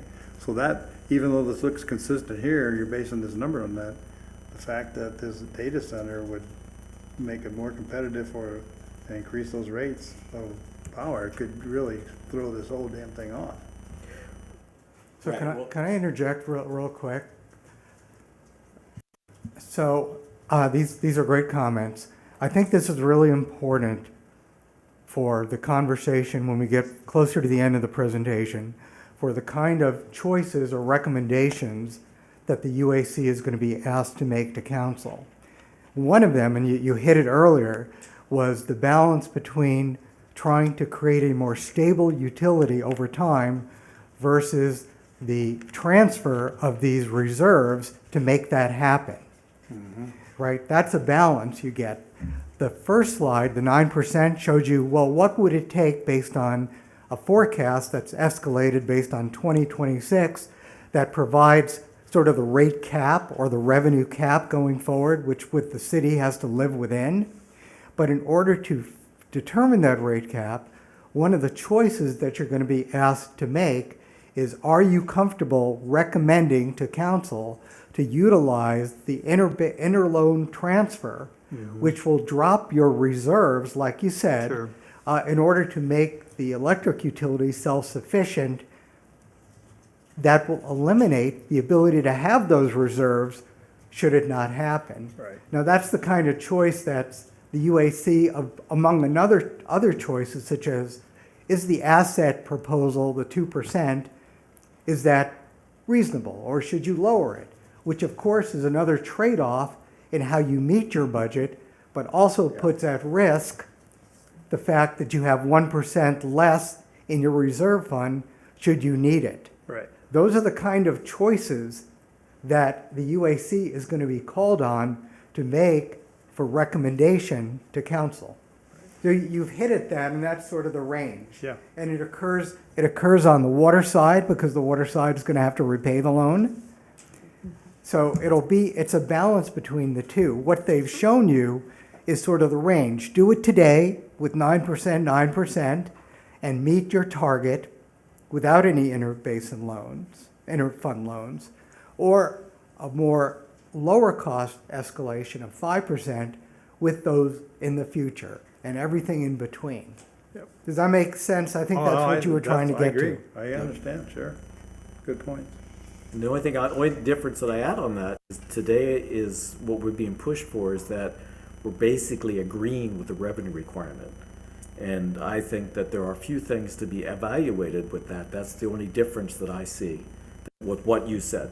I agree with 100%, but 28 and 29 could be evaluated a little differently, which would reduce the revenue requirement, which would reduce possibly the rate increase. So effectively, since it's my first day here, not to push back too much on the chair, that what you'd be agreeing to is a rate increase that will provide a maximum revenue requirement, according to that graph, that the city will have to live under. If they live under it, great. If they live over it, they'll have to go ahead for a rate increase. So you're not confirming that revenue requirement. You're confirming the collection of revenue to meet that escalated target, because they only do their budget each year. So they have to come back with another budget each year, and the guidance will be based on whatever decision or recommendation you make, that you will have to live with, that's your budget.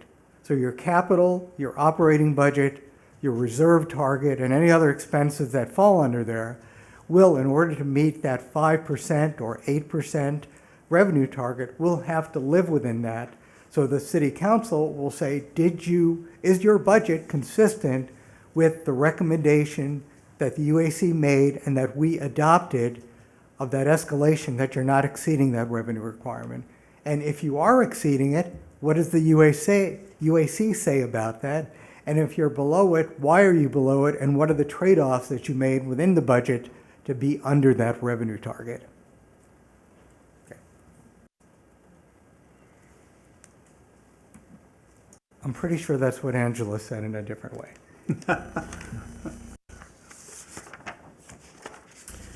If I may add just to that, George is exactly right that this is a forecast. This is a best guess at how costs will go. We are basing it on your line by line expenses plus escalation going forward. There could be economic changes, there could be weather impacts, there could be power market changes that are going to change this forecast. Those are inevitable at some level. The key is that if it changes it to cost less, you'll have more cash available for capital to build your reserves. If it changes it to cost more, you're going to eat into your reserves a little bit more. You might have to shift your capital timing. That's what the reserves are for. That's what the 90 days and the 2% are for those fluctuations that are unpredictable in a forecast. We are starting with a forecast, like George said. We have a current budget, and that's what we build on. That's all we're ever going to have in a forecast. We have to make reasonable and best guess estimates as to how those costs are going to change over time.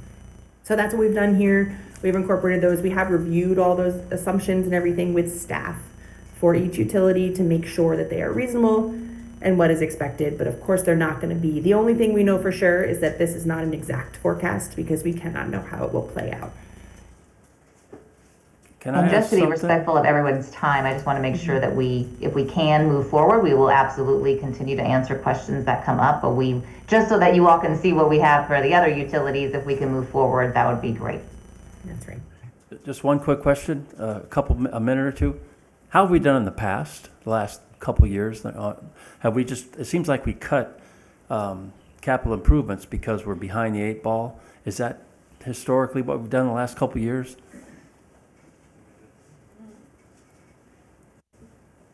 So we did have some projects that were planned out and didn't get completed for variable reasons. And so that's why we did move some to 27, some further on, and as you'll see in water coming up, some removed.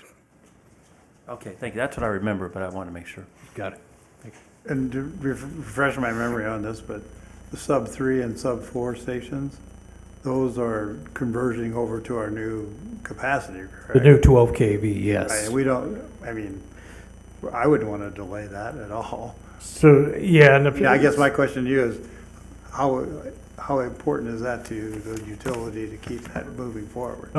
Extremely important, That's and what- that's we what I have a wanted to goal hear. there. Okay. Sub 3, when you asked, one of you asked about it, we have to hold on sub 4. We are taking the load from sub 3 and putting it over to 2 other substations while While this is rebuilding the happening, new yeah, one. okay. And so that's what I would be concerned if we took out sub 4, where do we put that load? Or could sub 4 be built adjacent without taking the load? So there's other variables that Okay, we'd have but to that- look at. Okay, but the important part is, it's, in your opinion, the best thing is keep on moving forward on that capacity increase. It is important, yes. Okay. Thank all you. right, Good. All right. So we're ready to go on to water?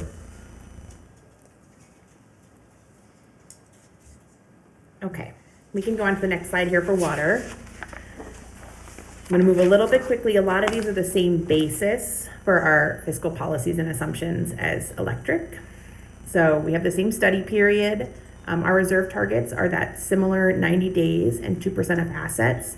That comes out to about 2.5 million total between the two reserves in 2026. We have that same customer growth assumption, again, conservative as forecasting revenue. Melanie? We never want to overestimate. She can't hear us either. Melanie, we can't hear you. Hello. Yeah, these are down. Test.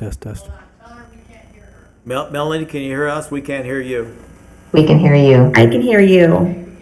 Can you hear me? This is Now Angie. we can hear you now. Okay. Okay, so I think you were at the reserve target is the last thing we Yep. heard. Okay, the reserve targets, those 90 days and that 2% of assets, consistent policy here as with electric, it comes out to about 2.5 million in total as a starting point for water. That same customer growth, conservative as we're forecasting revenues here of about 17 new customers per year. Your annual rate revenue for water currently is at 10.7 million in 2026. So that's our starting point for our rate revenue. Your operating expenses, based on similar to electric, we're basing it on the 26 budget, plus that individual escalation factor for each line of the forecast to make sure we're tracking those over time. The expense inflation, same inflation rates here. We've got about 3.25 to 5% range, depending on the type.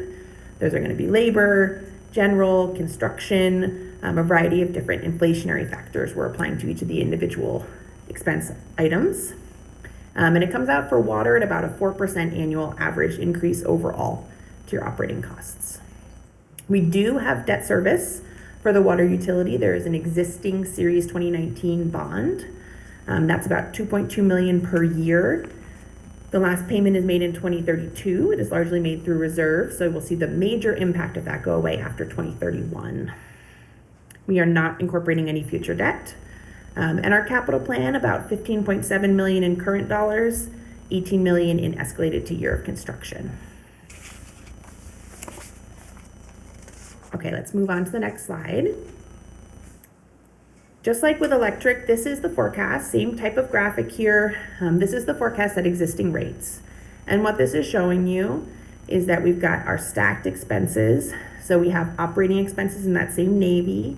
In the turquoise color, we have your water purchases. We have power for electric. We have water purchases here.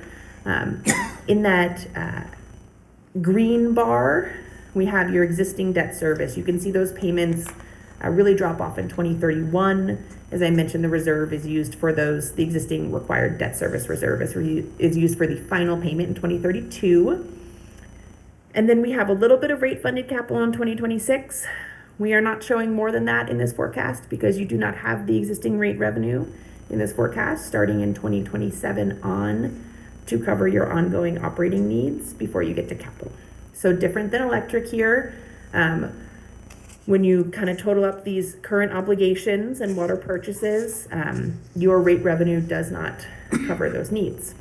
One thing I will point out here, though, is you are starting with a much higher reserve in water. So the water reserve is able to both send that loan to electric, but also maintain that negative cash flow, that negative operating cash flow, until the debt is retired.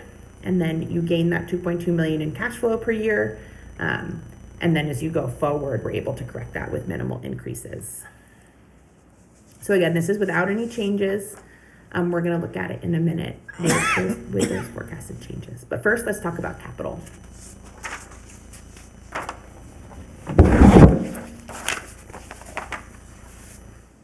The next slide, yep. So similar to electric, we have our 10-year capital plan here. As with electric, those first 5 years are based on individual project projections, or 6 years, including 2026. After that, we are using an average cost to project forward. The goal of the average cost from 2032 on is just to make sure we are accounting for capital costs long-term and not setting you up to be in trouble as those costs continue. Inevitably, the project specifics unknown at this point. We are looking at about 18 million total over the 10 years for capital. The big one really throughout the forecast, we've got the copper service replacement. So that's gonna be over a couple of years. It's gonna be an ongoing cost. Water's capital relative to their operating is much lower than electric was, so much less of a driver here. But it still is something that we are funding in the forecast. And we are funding it through your current reserves, through the rate changes we're gonna talk about in a minute, and through your connection fees that are already in place.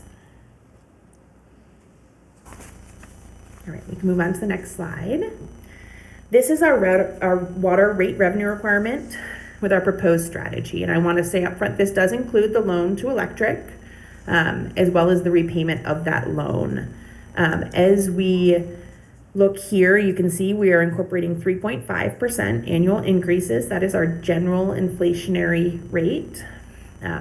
With those increases, if you look at the gray shaded area in the back, we are still utilizing reserves. So we're taking advantage of the cash you have on hand to minimize rate impacts over time.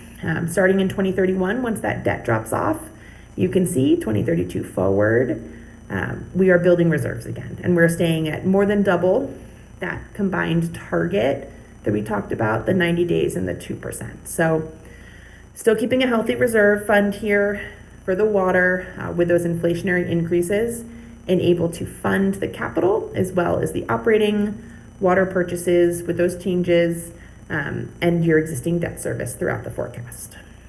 And then at the bottom, again, a sample customer, so not, this will change, but you're looking at under $2 change for an average bill, or for a lower bill throughout the forecast per year. I guess the biggest thing I'd just continue to state is that the reserves, especially in this, as you stated, the reserves are double. So just as we get to the rates and this rate design, then it might be something we could look at as we start seeing what it affects a third tier rate, as example, third tier customer. We might want to see if there is a little bit, we might reduce the reserves a little bit, but then hopefully with less capital and without the debt going forward, it might be able to catch up a little bit better in the future. So these are just things to think about, and I guess, so today we don't have the time, but something to think about in the future. Now, the one thing I just want to confirm, so you are only available till 3 o'clock, is that what I'm hearing? I am available after. I think the meeting goes until the hour mark. No, we have, that was what was on the agenda, but that, to my knowledge, is not a hard time frame, is it? We are till 1 to 4. 1 to 4 is what, we're scheduled for 1 to 4. Now, them doing the presentation, that would be, what did you have planned out, Melanie? Our understanding was that it was going to be 1 to 3. I am available for another 30 minutes after 3, so till 3:30. But that would be for me personally, my line. Well, three will work.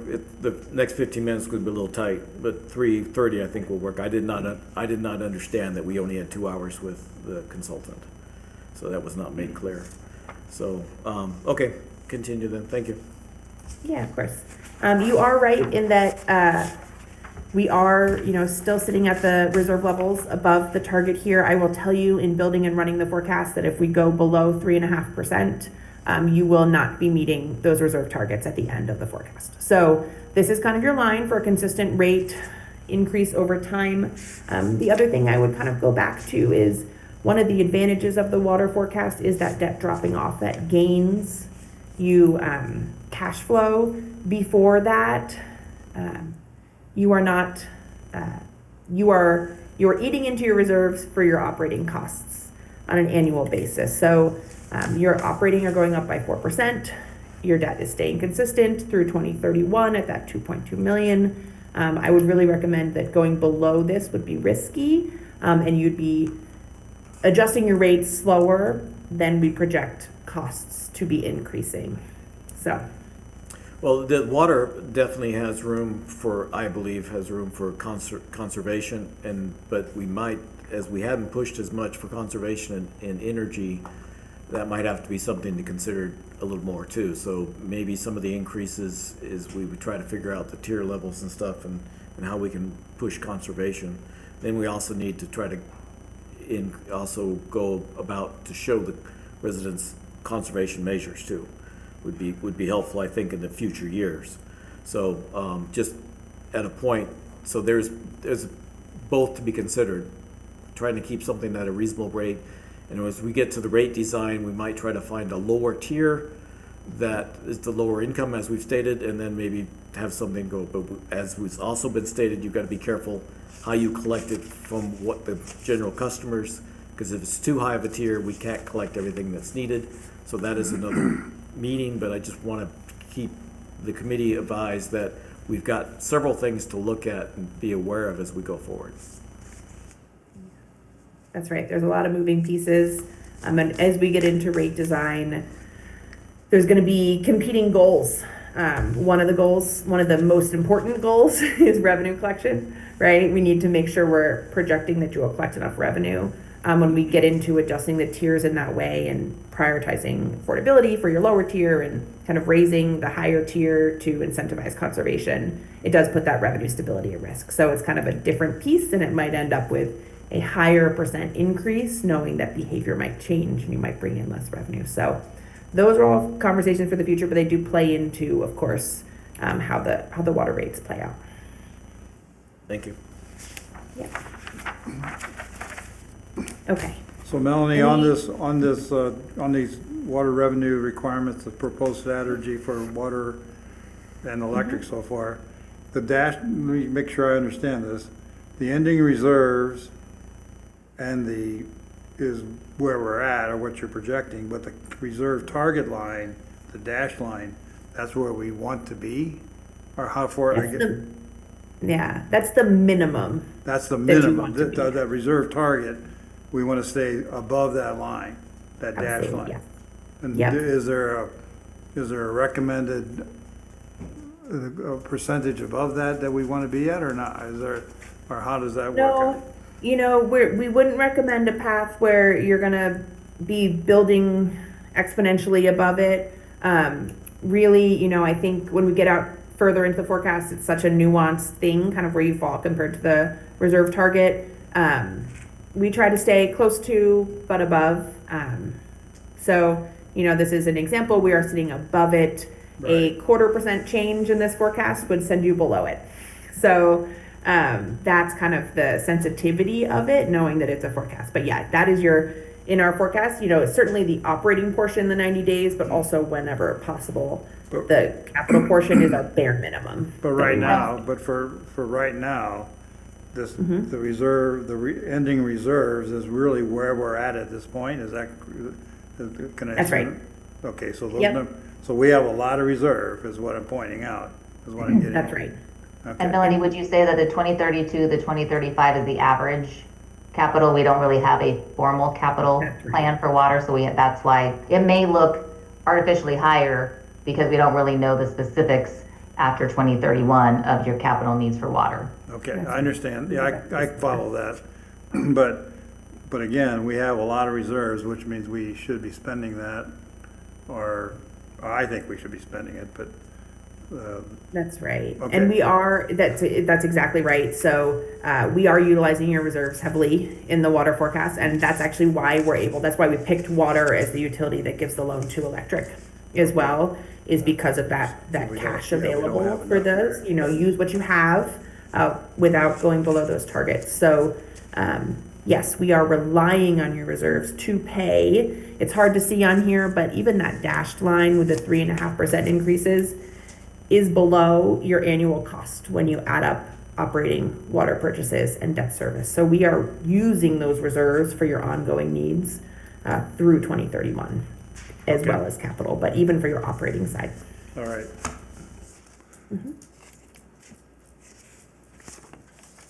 All right. Any other questions on water?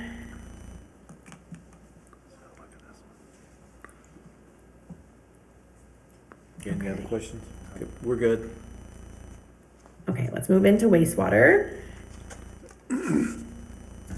So for wastewater, we're looking at those same fiscal policies and assumptions here. We've got that same study period of 26 through 35. Same targets in terms of target basis, 90 days of operating and 2% of assets.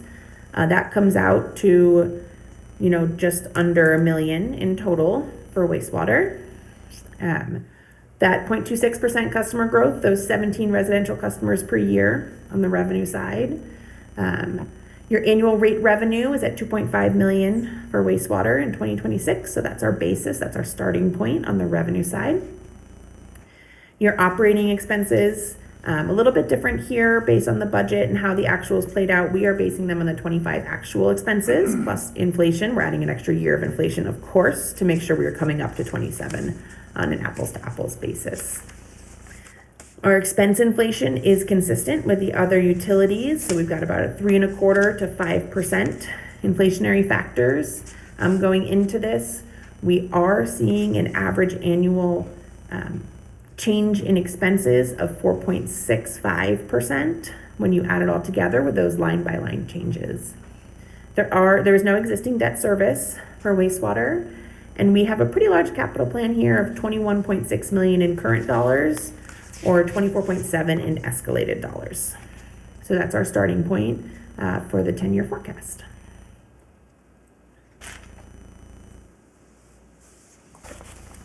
All right, So with wastewater, the story here, you can see we have a really healthy reserves in that 11 million range. We have, as we'll see in the next slide, we have some big capital costs in 2030 and 2031. So the driver here really is the capital side in wastewater, and we're going to use rates to slowly build to make sure we don't overutilize our reserves and go into the negative for those capital needs in 2030 and 2031. Through the bars here, you can see that we are covering our operating expenses, and we are able to rate fund a pretty significant amount of capital per year. It's just not enough to cover those big costs in 2030 and 2031. So the story here is just making sure we are building towards cash funding that capital at that pivot point here, as you can see in the graphic where those reserves drop to negative in 2031. All right, let's look at the capital on the next slide. So this is our wastewater capital.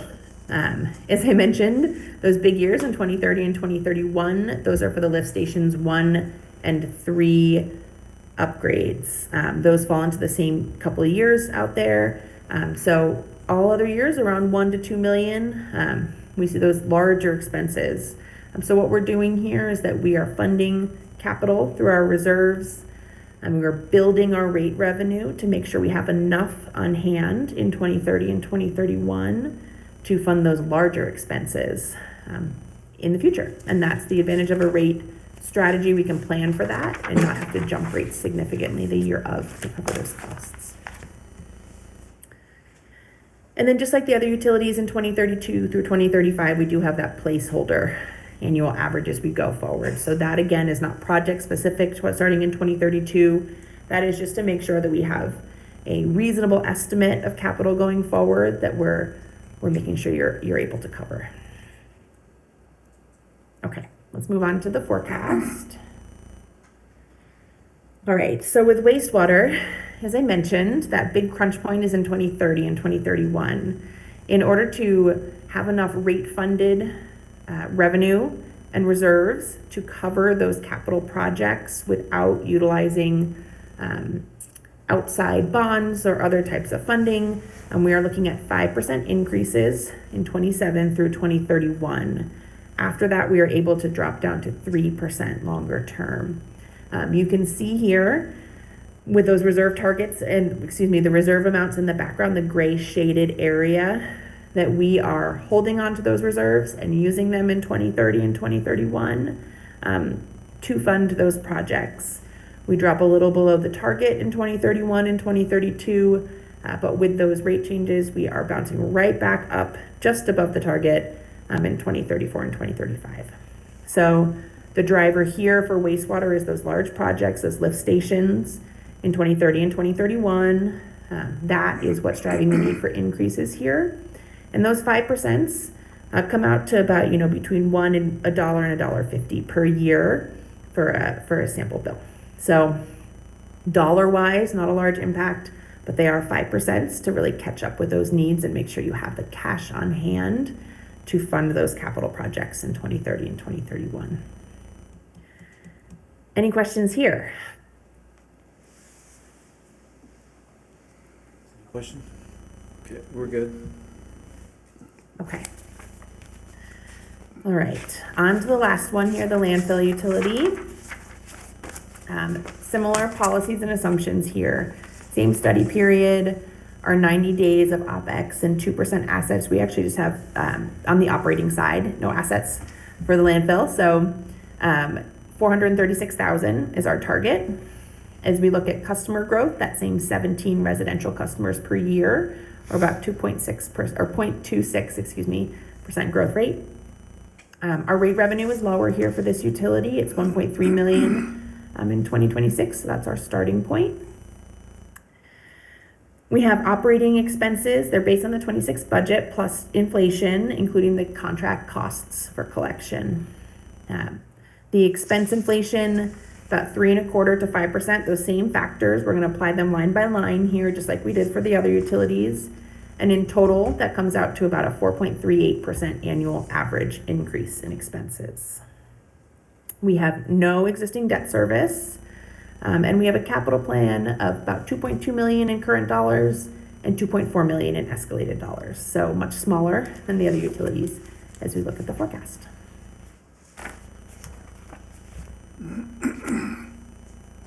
All right, so for landfill, we're going to skip that first slide, and I'll explain why in a moment, but let's start with the capital. For capital, really, this is just that perimeter fencing and road design project. It is split from 26 through 2031 on an annual basis. That is why we have these 5 years. We do not have a long-term capital assumption here. For a solid waste utility, the majority of the investments are going to be vehicles, those types of things. Those are all covered contractually. So the city itself does not have any typical capital expenses outside of this landfill project that's ongoing. And the project is going to be funded through reserves and rates, just like the other utilities. All right, let's move on to the next slide. So for landfill, in the contract, there is a rate escalation built in. So we don't have an existing forecast because there is a minimum increase assumed to be the general inflation. So this is contractually, without any additional charges, what we would expect the rates to adjust at. This 3.5 is our general inflation rate. So in looking at this, we have our same stacked expenses. You can see that the cash operating expenses are pretty minimal here. The majority of cost are the contract costs that you're paying out for that. a little bit of other professional services, and a little bit of rate-funded capital. But really, you can see through the reserve shaded area in the back that we are utilizing the existing reserves to pay for that perimeter fencing and road repair project that's ongoing that we just looked at in the capital. So on the landfill side, really straightforward, just following those contractual rate shifts that we expect. The one other change is that there are 2 additional fees that customers are charged. There is the construction fee and the landfill fee. And within this forecast, we have assumed that the construction fee is going to increase, and it's going to increase from from $1 to $1.50 per month throughout the forecast. So that's going to cover those internal operating costs. The contract costs are going to cover the contract costs through the other rates. So we have this, 60-cent change plus that 50-cent change in 27 to cover those internal. So this residential monthly bill represents just the collection cost, not that change in the landfill fee as well. But pretty basic here in terms of the forecast, that we're really just seeing those inflationary contractual changes and that 50-cent change in the construction cost. Well, the one thing on this, I guess, just to make sure I'm not misunderstanding, Angela, is the contract being requested to be renegotiated? There was this thing in the paper, so we can't always, that it was being requested for a 10% increase in the landfill coming up. So I guess that was, so that the contract, they were stated that the landfill had some additional costs that they hadn't been compensated for properly in the past, and they were asking for an increase. What the paper had stated. The BC Waste had came in and talked with council on, they weren't being compensated for the trash receptacles throughout the parks and the downtown area. So, which did increase what our cost would be to maintain our current infrastructure and facilities out in the field. So is that incorporated in here already? So there could be a little bit of an increase, not a major. And luckily, the landfill isn't a big issue. Yeah. But I think what would be nice, Melanie, is when get to the rate design, are we going to be able to see sort of a combination of here's what a customer might pay overall, not just electric, water, but here's what their overall bill could be affected by?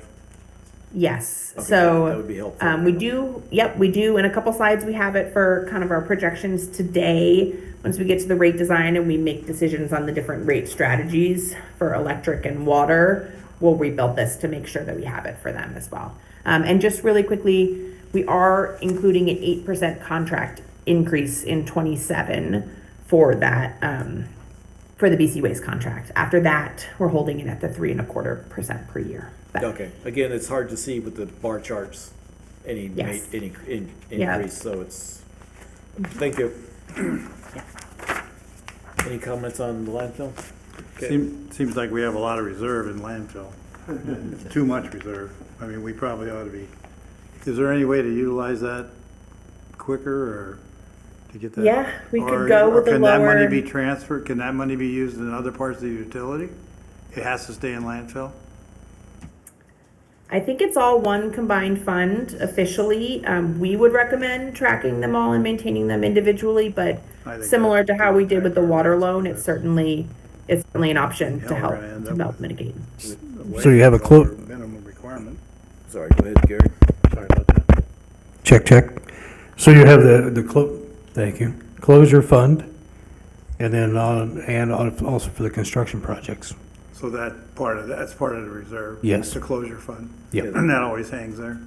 Yeah, so the closure fund would not be, if that's part of it, would not be utilized, but somebody It's else. gotta be, it's gotta hang there. Yeah, because we haven't, I don't But that believe we've could been be- utilizing to me- the construction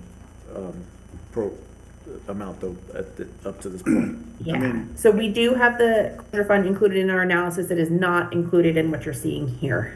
So just under about 4.7 million, 4.8 million that we're starting with in 26 is just the operating and the construction So we are not showing, so this could be used, so all of this could be used as an overall utility if needed. So again, not necessarily the best idea, but as we're trying to get across, I think when we get down to what the overall bill is gonna look like, and we're looking at the 1, 2, 3 tiers, I think some of the stuff is gonna be more important to try to figure out. Is there any leeway anywhere? And that's what I've learned from you too, I mean, Howard. I think in the past, that's always been in my mind, is that we have all these huge reserve funds and we got these, everybody's worried about rates. We need to get that reserve fund in some manageable spot to cover costs in case they come up. But it shouldn't be this high. I mean, these numbers to me, if reserve funds are really high, to me. Well, again, the bar charts, if you look at it, it's 5 million, so unfortunately, it's the bar Well- charts sometimes throw off 5, so you've got about 2 million or $1 million. Well, you got really 2.5 million that's gonna go to the fence, but still. Yeah. You're way above your minimum on your reserve target. But yes, that's what I've been trying to get across the whole thing, is that I think we Right. need to look at that a little bit more. Yeah. Depending on, exactly, because I think these overall bills, because this next slide that shows this bills is not, that needs to be recalculated. So, And all right. so, it'll be more when we see it in the next time, so, but I agree with what you're saying. All right. Okay, Okay. All right, any other questions on the landfill, or do we want to move into kind of the impacts and next steps? yeah, we can move into the next steps. Okay. So as a starting point on the next slide here, we do have the residential monthly bill impacts. This is going to be for your average user. The caveat here, of course, as I've said before, is that especially or for electric and water, how these impact and those rate design decisions will impact this. But you can see here kind of the overall change from an existing bill of about 206 up in 10 years out to 289 as the combination of these impacts. On the right, you can see kind of the range and where they fall. They are predictably majority electric, not only because of the higher 5% increases, but also just because those bills are larger to start with, is the nature of the electric utility. Water also a little bit on the higher side. Wastewater with the 5% increases, just over $1 on average. And then the landfill at that, under $1 per year average. So as we look forward, this is the combined impact. And again, I would point towards, each individual revenue requirement kind of covers those needs. As they come together, of course, this is how your customers will feel that impact on their bill. Well, the other thing too, just to go to in the future, is if we're looking, it depends on how much we might change the fixed cost. If the fixed costs go up that much, then that would be definitely a definite increase. So again, I think this will change. It could change drastically by the time we get to the rate design. So this doesn't look like it's going to impact too bad. And this does not, to me, look like an average user. This is a low user, not an average user. So if looking at the packets doesn't look too bad, I'm pretty sure these numbers are going to go up in some cases pretty drastically. And they are definitely going to change with rate design. The wastewater and the landfill will not. This is kind of the end of the analysis for those two. But for water and electric, absolutely, the rate design is going to impact different customers differently as we get into that, and it'll come together differently. Okay, thank you. Yeah. All right, on our next slide is just the summary of the recommended increases. I really want to focus on the first 3 years here. We have all 4 utilities for electric and water, but for electric where there's an impact, this does include those 2 loans. So this is kind of I would say the bare minimum electric increase that you can do. They are not self-sustaining with this forecast. And we're utilizing those outside reserves, which comes with risk of not having that available if something else comes up. So it's kind of your bare minimum for electric, those 5%, the 3.5% for water. That does incorporate the loan to and from electric and that repayment. Wastewater at that 5%. Again, really to cover those capital needs, those lift stations in 2030 and 2031 is what's driving that 5% there. And on the landfill side, that 3.5% is really just matching those contract costs as they change over time. So this is the summary of kind of the recommended scenarios. We have the, 9-year future forecast here, really focusing on those first 3 years. And as we complete cost of service, we for electric and water are really looking at 2027 in those needs. So any further thoughts on these increases? Anything follow-up wise that you would need to make a decision, or anything we can lock in today as a I'd like to recommendation? ask where you came up with the average. Is that a median, or is that adding up everything and dividing it by the number of users? The average bill impact? Yes, yeah. Where you came So we up base with that that. on an assumed usage and then the bill. So for water, it was 5 kgals, and for electric, it was that 1,200 kilowatt hours. So Is that assumption from actual utility figures from our town? Because I agree with Gary, those look pretty low for an average. I think they are for water. Paul, do you know for electric? Yeah, so for electric, that is a monthly average based on historical data. Of all of our users? Of all of our users? Of all your residential users, correct? Yeah, and there again, that's, so you're gonna have a low user, but you're gonna have a medium to a high user, it's gonna be totally different. Because once you get into the second and third tier, that's when it really hits your pocketbook. Yeah, that's gonna hurt. So that's where that 1,200 is nowhere near it. 5, same type thing, you get into the 10, and then you get into the third tier of the water, it gets into your pocketbook drastically. So that's where it really needs to be shown, because again, it's like, okay, 5%, it's not a big deal. You're looking at these numbers, but when you show what a higher or medium, I'd say a medium, it wouldn't be an average, a medium user would use, it's gonna be pretty substantial. Yeah. When we get into rate design, we'll look at that, a low, a medium, and a high user for each utility, and how the rate structure changes will impact them. Yep. And that's what I was trying to get across today was that if there was any way we could look at alternatives to help with some of the revenue requirements, since today is all about revenue requirement, that's what I was trying to get at, was that if we've got a higher rate than what we're seeing in the slideshow, how do we help that? And I believe there will be a lot higher impact, and so if you got $100, and then you got to make sure it's that a year or is that a month that was being looked at also? It's per month. Yeah, Okay, those are all per month. That was per month, Yeah. so you got to think about that too, so. I think one other thing that we haven't considered is what's gonna happen at the wastewater treatment plant for that if they propose a new facility. We have no clue what's going on, because we haven't been privy to that report. But if we go to a higher rated different treatment process out at the wastewater plant to meet returning to the lake, or pumping over the hill, whatever it's gonna happen, that could have a significant impact on our wastewater operations as well. That's correct. And I think that's important to know. That's not stuck in here at all. And we're still waiting for that report. That was our Finalized. one-on-one. What's that? That was our one-on-one discussions. Yeah, right, I understand. But that's those costs could be impactful here. Yeah, it's hasn't been brought to council Right. or here. Right, We haven't, still in the draft form.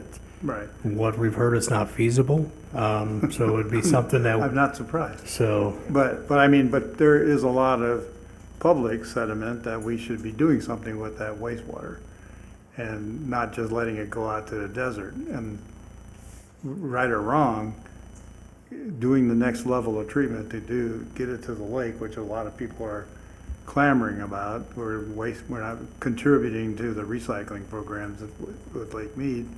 That cost will be much more expensive than we're paying now. but it doesn't fall into this rate study as of right now. Exactly. But it will in fact impact the wastewater rates significantly if we would go to a higher treatment level. There was an article in the paper about that a couple months ago. I'm trying to remember the details, but it was pretty far out there in the future, if I remember right.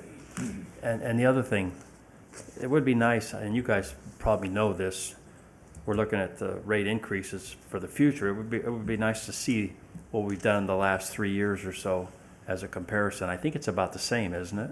Off the top of your head? What our increases have been in the last 3 years? On our operating and maintenance, Oh, well, just the percentage of increase for our utilities. It's been about 3 to 5%, hasn't it, in the last 3 years? I'm going to refer that to Angela, being that I've been with utilities for about 5 months.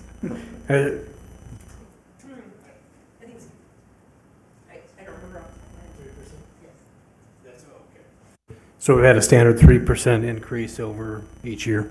That's what I remember. So I guess to make sure I'm understanding, are you what are you requesting from the UAC today?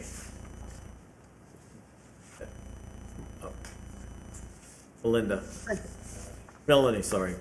Yeah, I don't know if Gary, if you want to answer that. Or from our perspective, you know, we want as much buy-in as we can on a path forward for each utility. From a rate study timeline scope plan, if we can hone in on, you know, the 27 changes specifically for electric and water, we'd like to nail in the changes for all the utilities, of course, for the 3 years, as much as can be more firmly recommended to council today. The less variation and decisions as we move through the process. We want to make sure that we aren't running more analyses that are out of scope or going to cost more and kind of run up the budget. We want to make sure that we get as many decisions as possible today, specifically on these increases by utility for the next 3 years.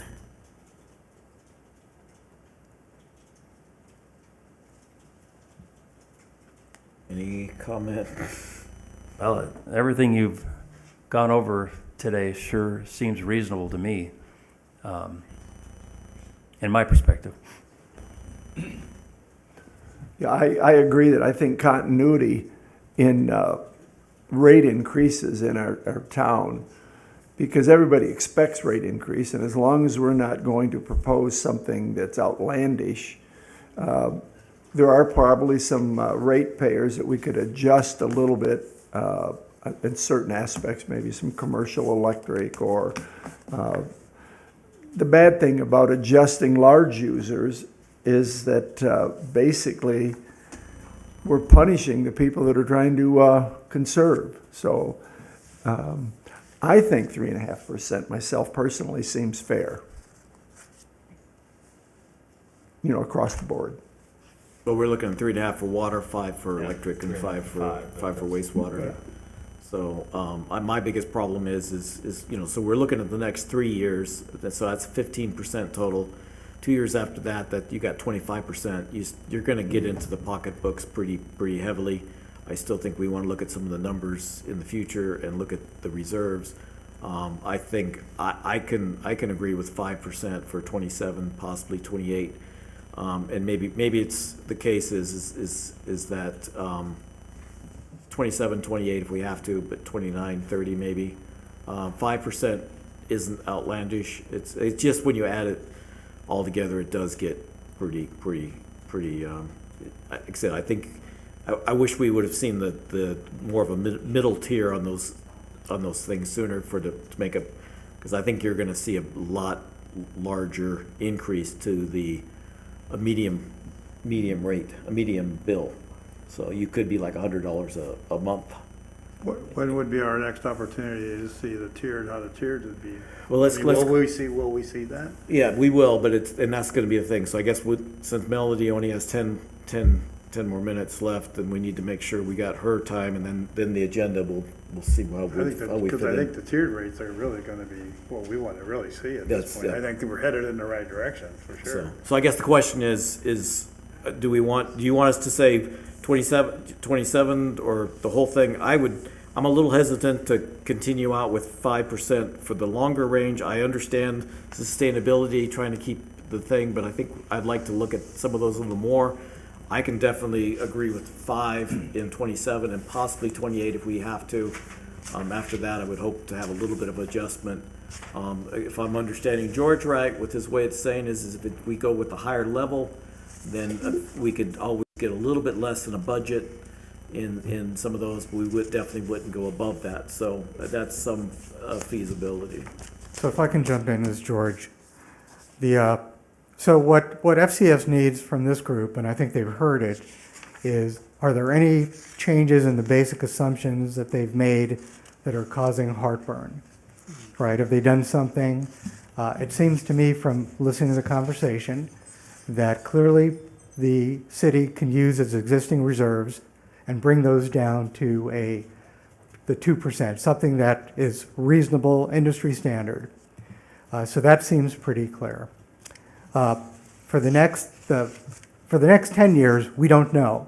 For the next few years, we need to decide how we're going to maintain cash flow and income.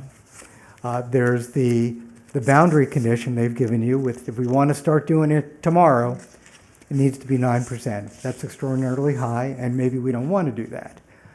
The low condition, or the other boundary, is a lower percent, 5%, with interfund loans that exist that need to be rebuilt. That puts the reserves at some level of risk, but the target is to meet a level of reserves that's not zero, right? It's still meeting a level of reserves that are consistent with industry practice and meeting that. It sounds to me from listening to this conversation that the future is unknown. So we don't know what power rates might look like if the lake goes further low.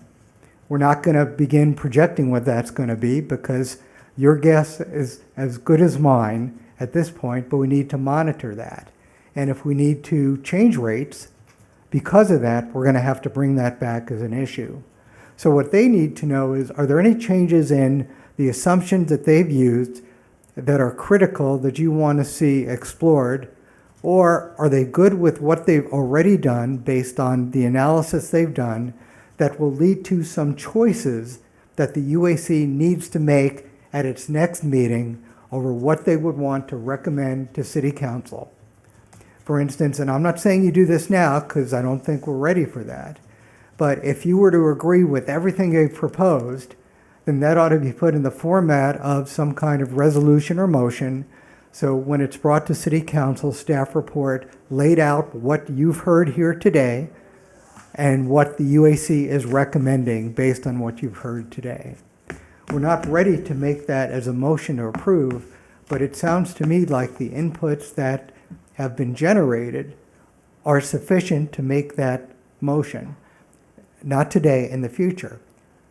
The other issue that's facing the UAC is, okay, given that decision, what are the individual impacts on the various rate categories that are existing? For instance, if you use existing rate categories, every home has a different payment plan depending on how much you use.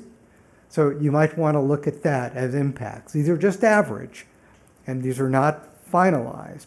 But that's the other decision that needs to be made. First decision is, what do you need to recommend to the City Council to collect enough revenue to basically to operate the utility?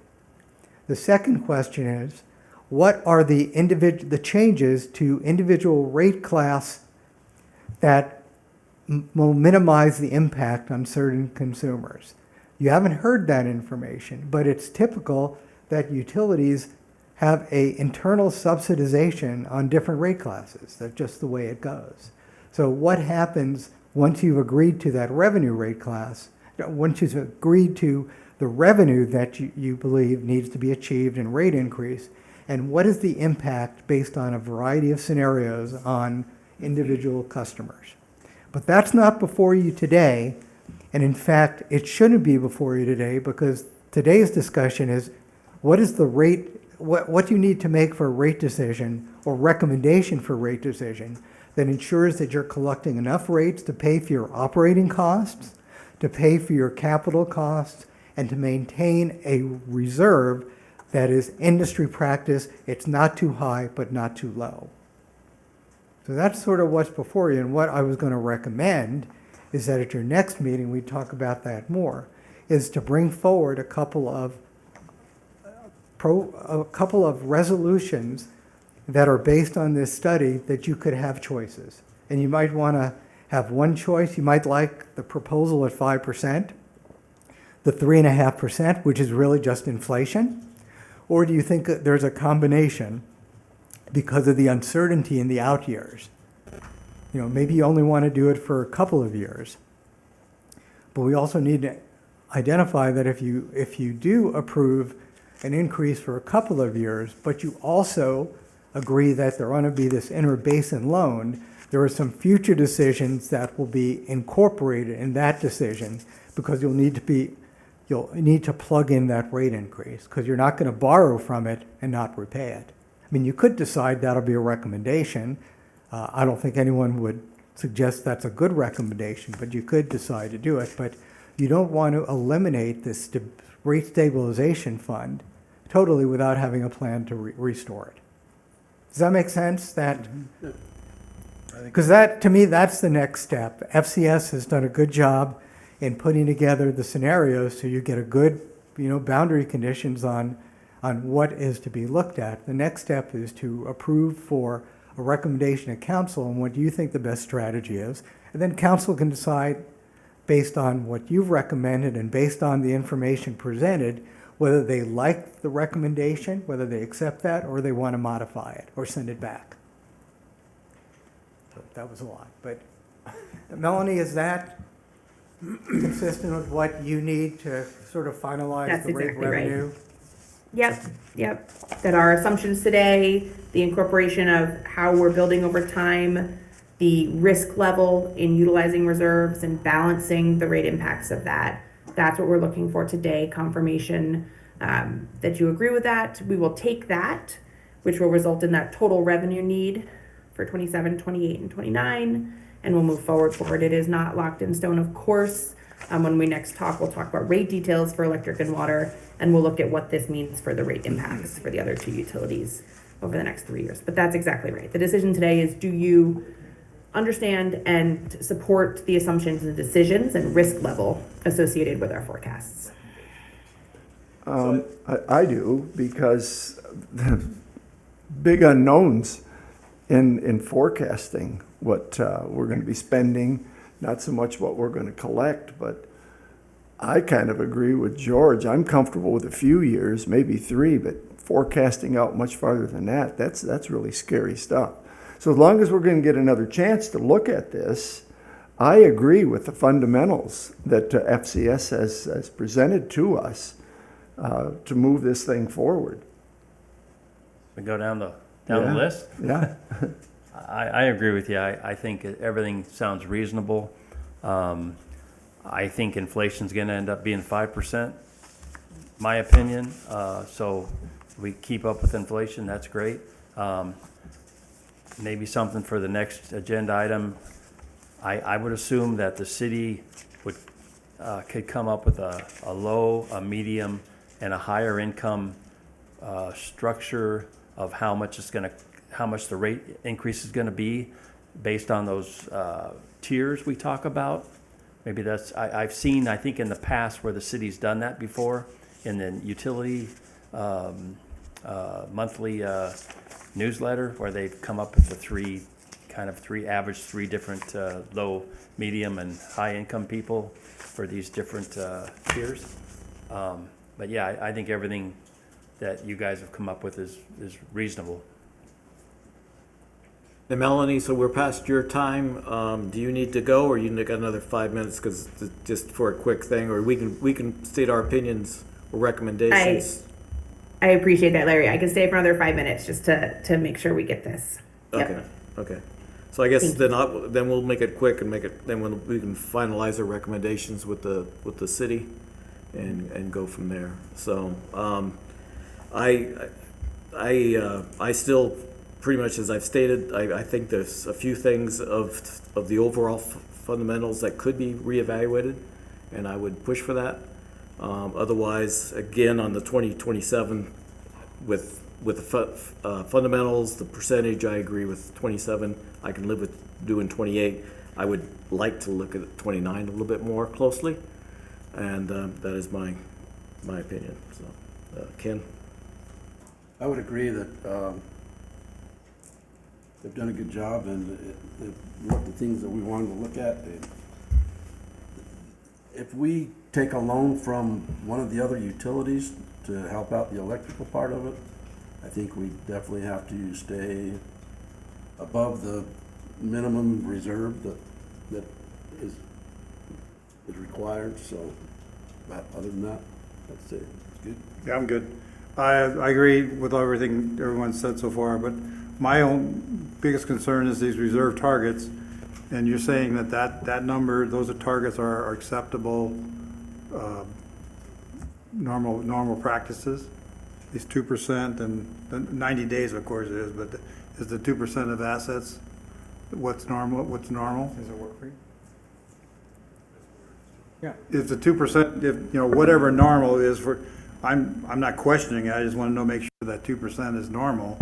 If that's good, then I'm good with that, but I think we should strive to get those reserves in line with these numbers. And Melanie, sorry. No, that's it, that'd be my, I think in the past, we've kept too much in reserve, and I'm glad to see we're targeting using all that and making it at the target minimum, because that's important, so.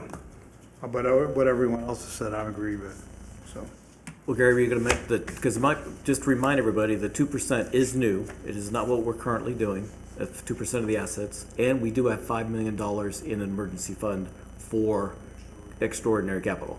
So when she said something would break and stuff, that would be the extraordinary. Well, so we have $5 million, that is not included in any of Right, these. but with taking that reserve, taking the loans out, that's great. I think we're in good shape. But I'm saying that 2% is something that's one of the fundamentals I think we still need to look at. Well, that 2% asset. That's just a You think target. that's That's just aggressive, but that's I think it is. But For that's the a first- target. for the But next that's a target. It's not cast in stone. So I think that's fine to do it, especially if we have this other reserve account in case something blows up. Okay, well, we need to let Mentality go, and I just to work with this a little bit before we get to our agenda item. Just make sure that I want to say we still within our agenda item as far as looking at what we need to look at for the next couple months, and then look at the agenda. But I think I want to just cover the So basically what George says, but I think I need to look a little more, make sure I'm understanding things properly. Does that get you, so Melanie, are you still there? Yep, I'm still here. Is there anything else you need from us? Not today. I think this is really helpful. And if there's any other follow-ups that come up, please just let staff know, reach out, and we can make sure you get what you need. Okay, thank you very much. Greatly appreciate the presentation. Appreciate your time. Thanks, Melanie. Thank you. Thank you so much. So I guess what I'm understanding is maybe we can go back to the very front slide really quick and make sure that I'm understanding with what George said. Okay, because I think the next meeting might not be the full recommendations yet. So what we've got is we've got cost of analysis, rate structure, and then instead of public education, then we have the draft report. Unless we end up, the draft report is combined in something. But my understanding, there's at least three more steps. Or depending on how much time we have, if everything gets combined and how much time we have. So the cost analysis is the next step. And are we thinking that the cost analysis and the rate structure are going to be combined together in a meeting with us, or two separate meetings? Do we know? You want to start? So let me go back and restate what I'm suggesting. So I think the first item for UAC action and adoption is on number 3, the revenue requirement. Not the cost of service, not the first action needs to be what are you going to recommend for the city council to adopt as a revenue increase in order to make sure that the utility is recovering all the revenue it needs to serve the consumers in the city. That's the first step. Concurrently with that, there's an informational process, just like we did today, for how the individual customers' rate design, for instance, residential customers, tiers, all that kind of thing that needs to be put together in that second column of cost of service analysis. That's another recommendation that eventually will come to the UAC for adoption. I'm actually not sure what the process is for adopting a rate design as opposed to a budget, which is the next step. So what I'm suggesting for the next UAC meeting is the adoption, if you can, to vote on a recommendation from a number of different options that'll be presented to you on what the revenue requirement increase should be based on what you've seen today. And we can come up with a number of options, mix and match. One of them is going to look like 9%, right? That's sort of the sustainability at get-go. And the other will probably be a recommendation based on the 5% and 3.5%.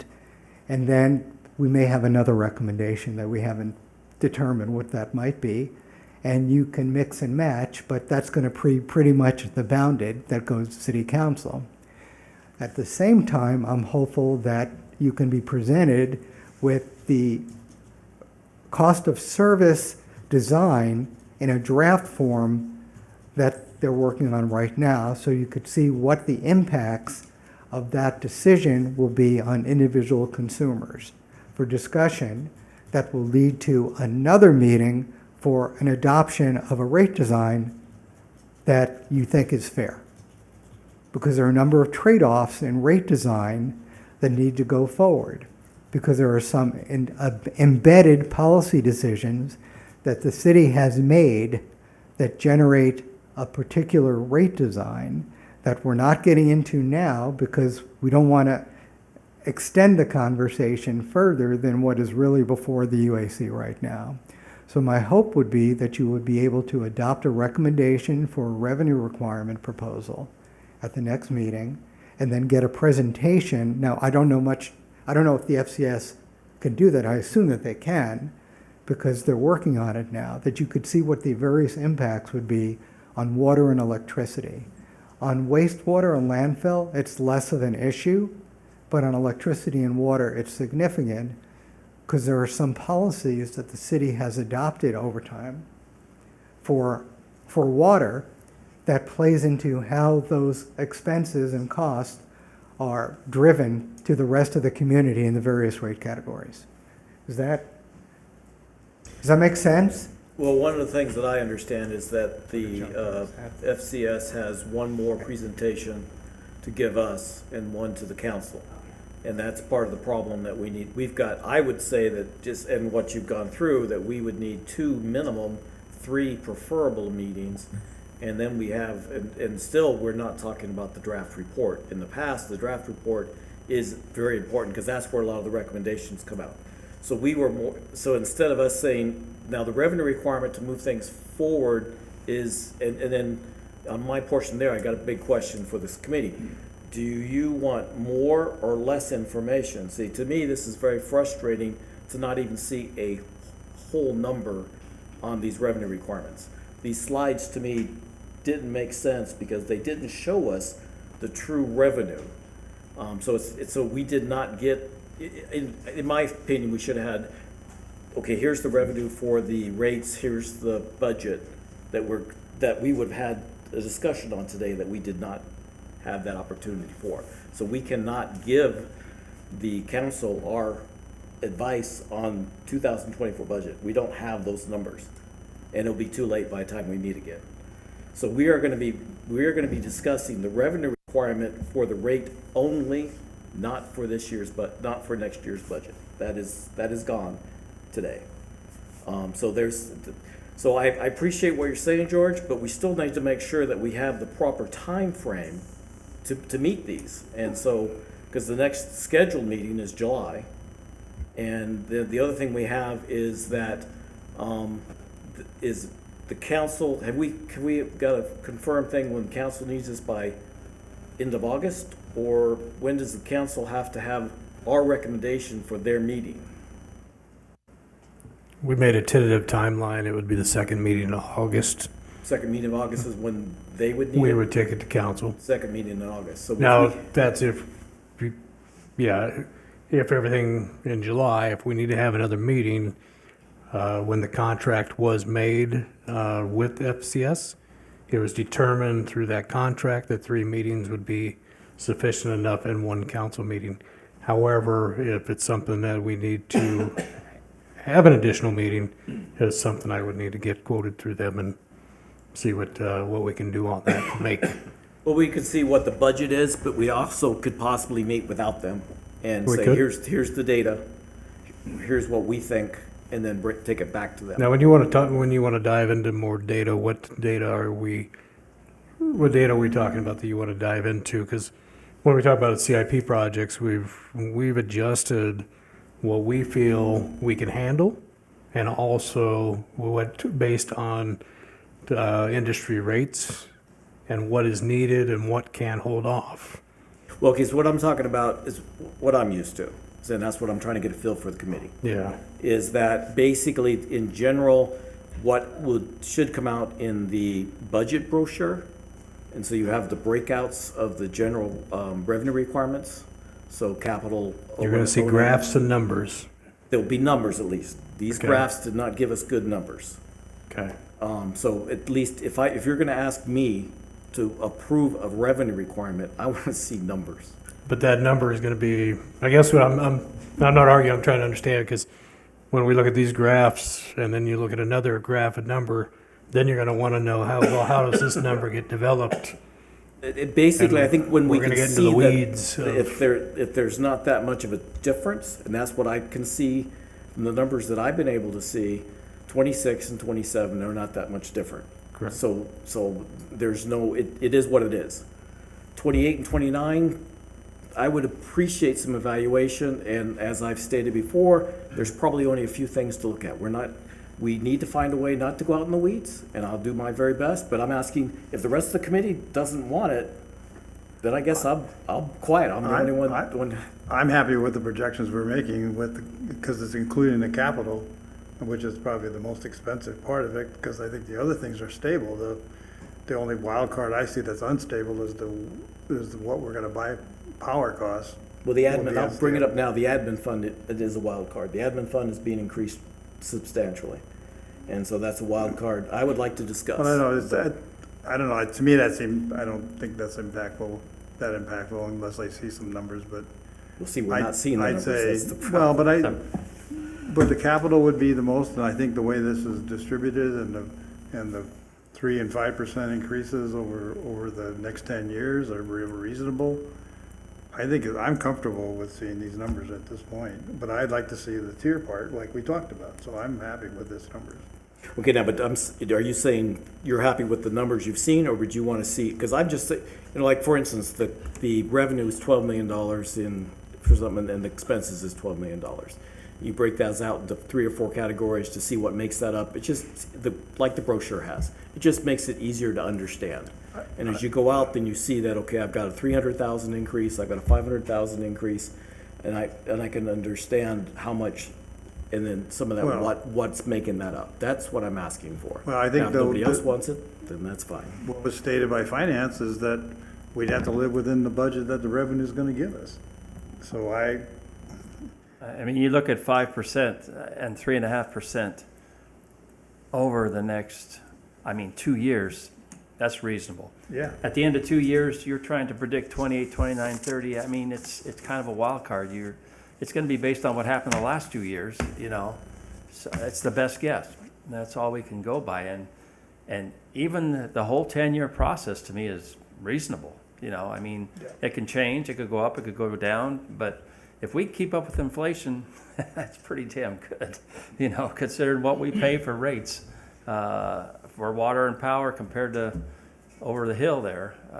We're doing good, I think. Yeah. Like I said, it would be interesting to see low, middle, and high income, how much, that It's gonna be 8% for high income, it might be, 7% for medium, it might be 3% for low, it might be 5% for low. That would be interesting, and I know you have a rate structure now, and you guys gotta figure all that out, right? I mean, So if I can jump in, so I think once we've established what the 3 or 5% is, you can do a much better job of allocating those costs based on existing tiers, right? You can look at a 30,000 square foot home, a 5,000 square foot home, or whatever you want. Those can be broken out because you do have existing rate classes that will be affected by these changes that can be broken out today without any changes to the way rate classes are done. Now, you can make those in the future, but you could look at that today. The other comment I'll make is that for each, like in the 5% for the electric, that generates a revenue collection, and it's on the chart, and it's, you can see what it is in that bar chart broken out. You don't see the detail because that's behind the scenes, but you do see how that's broken out. Does it cover the projected operating capital and reserve cost? And that's what those projections are meant to do. Do we cover that? And as was said a number of times, there are expenses going out in the future that we do not know today, but that we're talking about. And that's what we need to talk about and keep in mind, that if power costs go up in the future, we're going to have to look at whether these are sufficient. But for the immediate effect on consumers, you really can't say, we want to up you 15% because of something we don't know today, but we're worried about. Yeah. It's not fair to do that. It's fair for you to be able to see those in real time when they occur, to adjust it so you can explain it as to why you're doing it.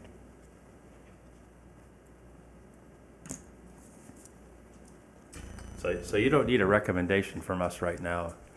And no, what I need to know is whether or not you are comfortable with bringing back to you for the July meeting some options, maybe 3 or 4, that go through sort of do nothing, do everything, do the interbasin, or maybe some others we come to that you can choose to recommend as the UAC so it goes before council. Sounds reasonable to me. So one question, if we loan our rate stabilization monies to electric, are we loaning all the money we have in rate stabilization funds? All right, so that is still, as a city, if we were to make a mistake, because things happen to us as a city in the next year or two, that we do have a fund to cover the city on revenue if we're not collecting enough from the ratepayers. Just to make it clear, the $3 million is the rate, that is the rate reserve for all 4 projects. That is the $3 million. You have $5 million, so you have a total of $8 million that are sort of set up aside for emergencies. $3 million is for all the projects for rate stabilization. $5 million is for extraordinary maintenance, so if a pump breaks or something like that, and that's for all 4 situations. So you have a total of 8. The $5 million I don't believe was put into this project, which is good, because we want to keep that out. And that's what I keep on saying, we need some of our reserves. But the $3 million, if we take it out, isn't covered. But again, we're not doing the $3 million until 28. So we have a little bit, if the capital gets pushed back a little bit more, we might not need it in 28. We might be able to push it out a little bit. So Gary, you're out buying utilities for the city, or at least in the negotiations. What does electricity look like for us in the next 2-3 years? And I noticed on the water, there was no increase in our water cost from SNWA. So there is. Yeah. There's an increase. There again, the bar graph doesn't really show it. That's my whole problem. That whole bar charts don't. I believe it's a 3% increase on the SNWA. All right, so if we charge 3.5, then we're okay. It's 5.5% for the first 2 years, 3%. I'm sorry, but it's 5 or 5.5% for the first 2 years, and then 3.5% from that point on. On the water? And it starts on the water that is existing in 2025, the fiscal year 25. That was one of our hottest years that's been for a while. So there's some scenarios that need to be reviewed. Now, the thing is, I need to understand right now, is 4 o'clock a hard deadline? Or is there somebody coming in behind us that we have to There is not, but we would like to put some type of limit on. I'm trying to do that. We've got 10 minutes, we got 8 minutes left. As long as we're not diving into the weeds, that'd be great. But we definitely want to make sure you're getting stuff answered. Okay, I'm just trying to make sure, because we also have the public comment, and it sounds like there might be one on there, so at least, so we need to make sure there's time for that. Yes, thank you. So that's what I'm trying to say, that I've been trying to get across, is there is a lot of moving parts to this. And so I believe we need at least 2 meetings. We're gonna come back in July, and in July, we would have, hopefully the cost of service and maybe the rate design, maybe. Okay, but we would not have the draft report, I doubt. And so in the past, when we did the rate study, there's a lot of recommendations in the draft report. So they're recommending this, this, and this. Now, what I'm hearing George saying is that you would come back with recommendations that maybe would be different than that would be an earlier statement than the draft, and that we could work with something. So I think they've made a recommendation that 5% with the interbasin loan fund, that's sort of proxy recommendation. But I don't think it's fair just to tell you, here's what the recommended, yay or nay. You need to be able to look at alternatives and decide to choose which one. Now, you've seen 2 of those alternatives here, the 9% and the 5%. We may have some more options that are in between that to think of.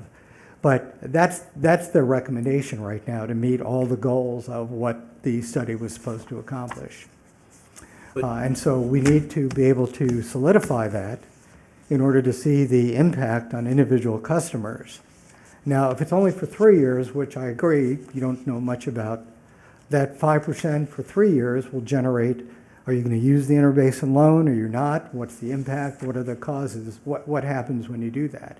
But they do have an interim recommendation, which is that they've given you a good choice. Now, you may not accept that, the council may not accept it, but they want to see do you agree with that or not agree with that? And if you don't agree with it, why? You know, if the council doesn't get a recommendation from the UAC, by the time they have to make a budget, then they'll make a budget. I prefer for the UAC to weigh in affirmatively on a recommendation that you believe, at least for the next couple of years, can meet the goals of what the city needs to be able to operate at cost, to continue in the cost. Well, and that's, just to make sure that I'm understanding properly, it's at least 3 steps. And that's what I'm trying to figure out exactly when we're going to be able to weigh in on it. So the current one, based on today's, is what I'm hearing you, and you're going to come back with some suggestions for the revenue requirement and say, do we agree with that? Then the next step is going to be the cost of service, and this is how it's going to affect the different categories. And do we have any concerns or thing with that? Then the third step is going to be, actually there's a 4th step. The 3rd step is going to be the rate design. And since a lot of these rates were established decades ago, I think the committee would want to be able to look at the different rates and the resolutions and trying to figure out, now that's a time-consuming aspect. So we got to figure out how much we can do here and how much we want to do off. We might want to just maybe get some things emailed, have everybody do homework, and try to come back in and figure it out. But there's a lot of data that, in my opinion, should be reviewed. I totally agree with you, Gary. We got to stay out of the weeds. I understand that. It's just, I think there's a certain amount of data that we can compromise on. In my opinion, this presentation was too high level. And so I would like to get a little more data than to continue on this level to try to continue to go forward. But we still, like I said, so then the 4th one is the report, is the draft report. So then they come in and we should have an impact on the draft report.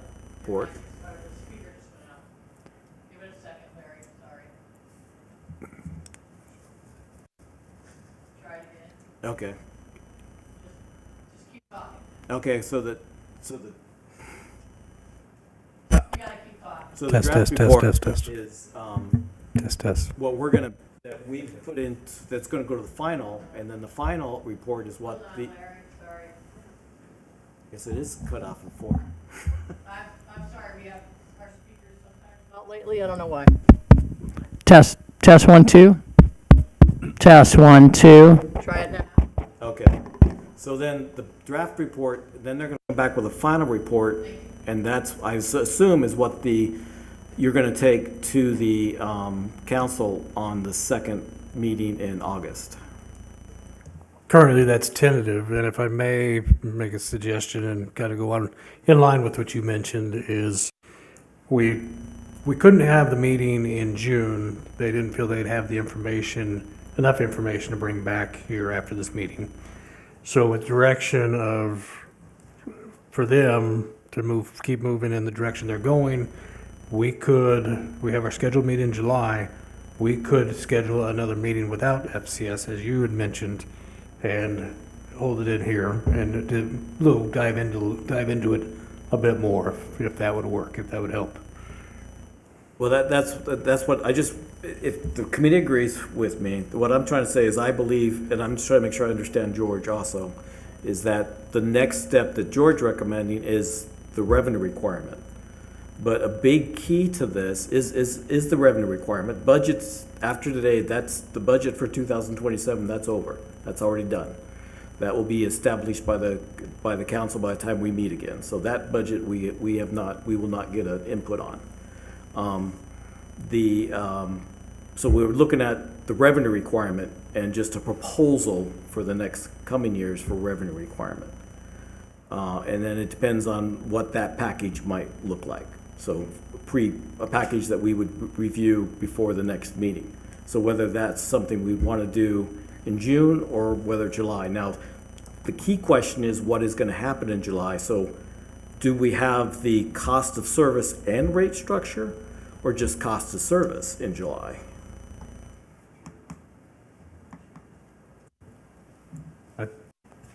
So cost of service and rate structure are sort of the same thing? Oh, they are not. They're totally different. And I've been So told what that are you, several what are you, times. how are you describing the two?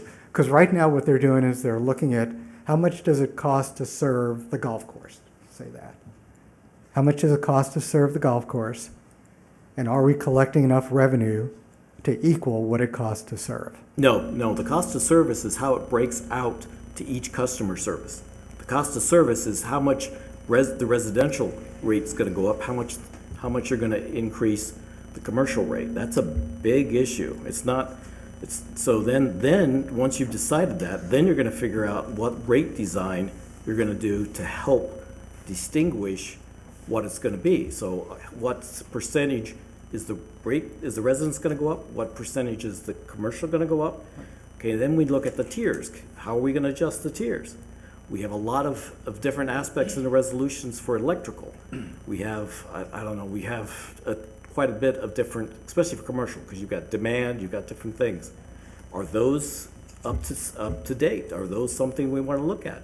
So it's not a simple thing. It's time consuming. So that's what I can't get across, is that there's a lot of data. And I guess I'm the only one concerned, so maybe I should just sit down, shut up, and let it go forward. The bottom line is, how much more are we gonna pay? I mean, you guys figure out how you structure it, but bottom line is. No, the bottom line is how much we pay, but you also gotta figure out who's paying it and how it's being paid. And that is the rate, that's that's what the they're rate gonna to come say. back with, right? And they're gonna try But our input should be in that.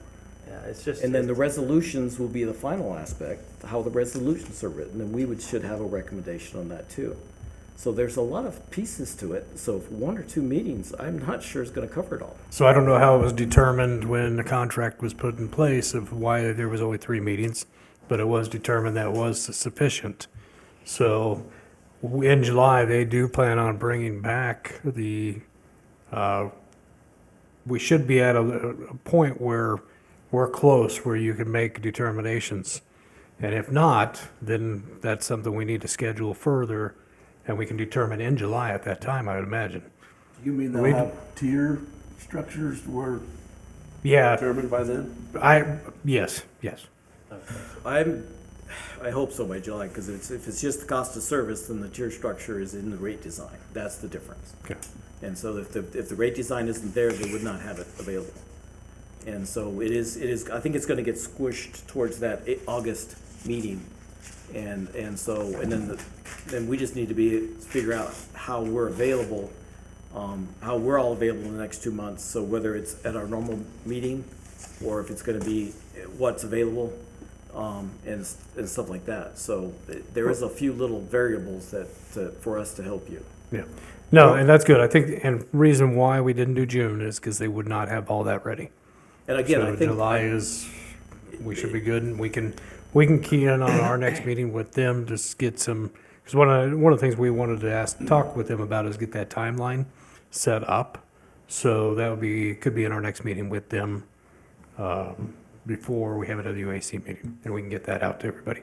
Okay, and I guess if we put some emails out, maybe we could have something in later June if we decide that we need the 3 meetings, or just, if we need 3 meetings, it'd be June, July, and August. 2 meetings could be July and August, is that correct? Okay, so we can see what we. So I want to make sure I understand exactly what is being said, because, so the cost of service study is going to show how much does it cost to serve each entity within the city. Let's just use the golf course. It's going to say, how much is it going to cost to serve the golf course? And are we collecting enough in revenue to equate to that, to equal to that? Do you agree with? Are we charging them enough or charging them too little? No, the cost of service is that's what we're doing right now, is are we collecting enough from everybody? This is what the stage right now, the revenue requirement. Cost of service is, are we charging the proper amount to each customer service? And the golf course is a bad example because the golf course pays wholesale. So, But isn't that what I just said? no, you just, I think that's what I heard. That the cost of, regardless of the cost to serve, the library, okay, are we charging enough in water to pay for the amount it costs the city to serve the library? Yes or no? Are we or are we not? Right? That's what they're looking at. Well, as everybody paid their fair share, Yeah. and over history, somebody's decided that everything is good. And So- now I don't know, we're trying to change the game. It's already been established so much. I mean, there might be a few little quirks here and there that somebody might have to pay a little Let's more. I not know, use a city or a city building, let's use like like the one of the hospital, doesn't the restaurants hospital down get here or special something. rates? yeah. So I just want to make sure I understand what the cost of service study is to you versus maybe what it is to me. So let's use the hospital. So FCS is going to look at, okay, here's how much it costs for this pipe and that, and how much is allocated to them. And they're going to compare that to what are we charging them. It's either going to be more, less, or equal. And you'll see that data. You'll see, and then you'll have to decide, are we okay with that, or do we want to fix that based on the existing resolutions? Do we care? Don't we care? And if you do want to fix it, then that will affect the other cost of service. And you'll have to say, is it worth it to change it, or do we just want to leave it? And that's what the cost of service study is looking at. And then your decision is, do we want to modify the resolutions from 30 years ago to adjust that? Or are there city policies that are in place that are not going to be changed that drive the internal subsidization, and do you want to modify that? And if you do, what direction do you give to us to provide a modification to that so that these customers are paying a little more, these are paying a little less, under the revenue requirements that you just said? The goal has to be to recover within that structure the amount that you've agreed to at the 5% or 3.5%.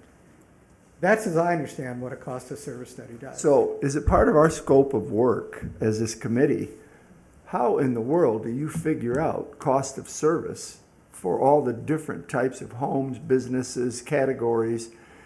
Shouldn't we just stay at an aggregate level? It is already figured out. It's just a matter of, is it within our power to make recommendations, or do we really think there's something really wrong with it? Right. I mean, I've looked a little bit at it. I don't think there's anything wrong with that myself. I think you guys just plug the numbers in. We get a 3.5, we get a 5%, and And if they make, their job is to make recommendations also. If they think it's unfair, then they're gonna tell us that. And we've made some recommendations to them also about trailer parks. Do they pay enough? Do apartments pay enough of this water, of power, the meter thing?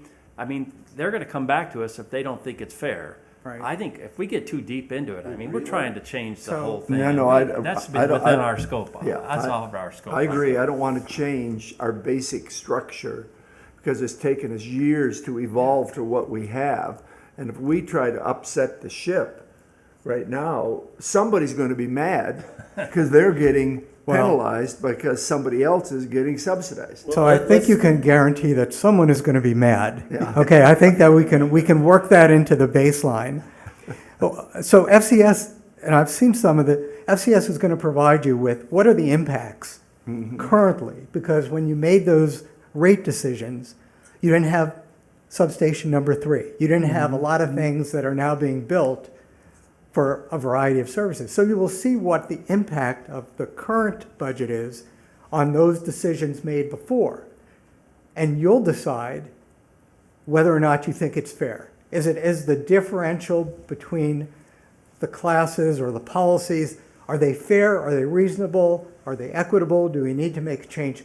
That was in the scope, and you may decide, no, we don't want to monkey around with it. We think the existing, or you may decide, well, no, that's really changed. They built substation 3, and it's now being charged to a certain class of customers that we never envisioned. Now, that's what the cost of service right there, that's. Right, that's and then the you'll big be able crux of it, George. Right, But what we need to do is, so it's the residential. If I get a little hyper here, I apologize. But it's the residential and the commercial, and it's been I think the reason that we need to look at it is because it's been a battle for years. Yeah. Sometimes the commercials think they pay too much, sometimes the residential. So what they do is from what I've seen so far, what they're doing, the cost of service, they're doing a great job in trying to break it out. They're sort of like saying, okay, here's the different costs that go into things, and here's buckets that you put it in. In the past, it was too much like put it in all this bucket. They've done a good job, and so far from what they've shown us is that they're laying it out and saying, okay, here with you take all the cost, all your assets, and everything, and you figure out what is a peaking point, who uses the peaking thing, who uses this, who uses that, and then so we're going to go in and say, okay, well, the residentials are using a little bit or aren't up to date, or the commercial, or might be more or less. And so then we look at it and say, okay, well, to make it fair, if you look at this, and that's what we're doing, is you're looking at something that has been looked at over a year. It's been done in the past, but not doing it. You're just trying to come up and say, with everything that's happened over the years, should we readjust things, okay? And then, so if you do agree with readjusting it, then you've got to figure out how is the best way to do that rate design. And that's the two big steps. So you will at the next meeting get the background, the assumptions that they use to build the cost of service, like Larry mentioned. You'll get to see that. You'll get to see after they've plugged all that in, what does the actual impact mean? What does it look like? And once you've looked at that and you're comfortable with at least the way they've done the analysis, then you'll decide whether or not you want to do anything with that. You may very well decide, nah, we're just going to leave it the way it is. We're okay with the way it is. Or you may decide, nah, you want to tweak this one or tweak that one and ask staff to come back with a recommendation on how that might be adjusted. But you don't have to do it. You could just say, we're comfortable with it. All the heartache that went into developing the current way it's done, we don't want to revisit that. Or maybe we want to revisit it later. Maybe it's enough just to get everyone across the board increase with the existing structure, and we don't want to mess with this now, but maybe you want to say in 2028, let's take another look at it. But that's the decision that'll be before you, you're not forced to make that decision, but you should see what those impacts are. And that's what FCS is going to do. They've already done it. As Larry mentioned, they've got a quite good formula to break it out. It's really quite fascinating how they've done it, and we've worked with them to make sure that they're assuming their assumptions are valid. That they're assuming. But you'll be able to see that and question that when they present it to you. So I think we probably belabored that enough. But You'll get to see that. we've already talked about it. We've already said earlier that we're all happy, most of us are happy with the 3.5%, 5.5%, 5%. So I think we need to wait for the tier information to come to us. I don't see from what we've presented today, how we're even gonna lower the 3.5% to 5%, any significant amount. 1% would be difficult to do at this point with the information we have. I think we're ready to move on and wait for the tier study to come to us. and Let's see that's what it. they come back with. Yeah, I mean, exactly. They've got to let them do their job. I think we've discussed it enough that we're done. Yeah, I agree. So my goal here is, yeah, you've had plenty of discussion over the last 3 hours. Yeah. You'll get to sleep on this for a month and a half. Don't sleep all the time, but you'll get to consider it, consider the inputs, and we'll bring back to you in July sort of what you just said is, here's, have you had a chance to think about it anymore? Or are you still where you are today? And move to go and approve something that you find is reasonable. But you'll be able to take action on that with a lot of discussion and leave most of the meeting to convey to you how they've done the cost of service component of it. And let FCS do that. The last thing, though, I just want to make sure, though, is that we do not want to, what I call peanut butter, just take the 3%, 3.5%, 5%, and you say we're going to do 3% of all the rates. That doesn't work.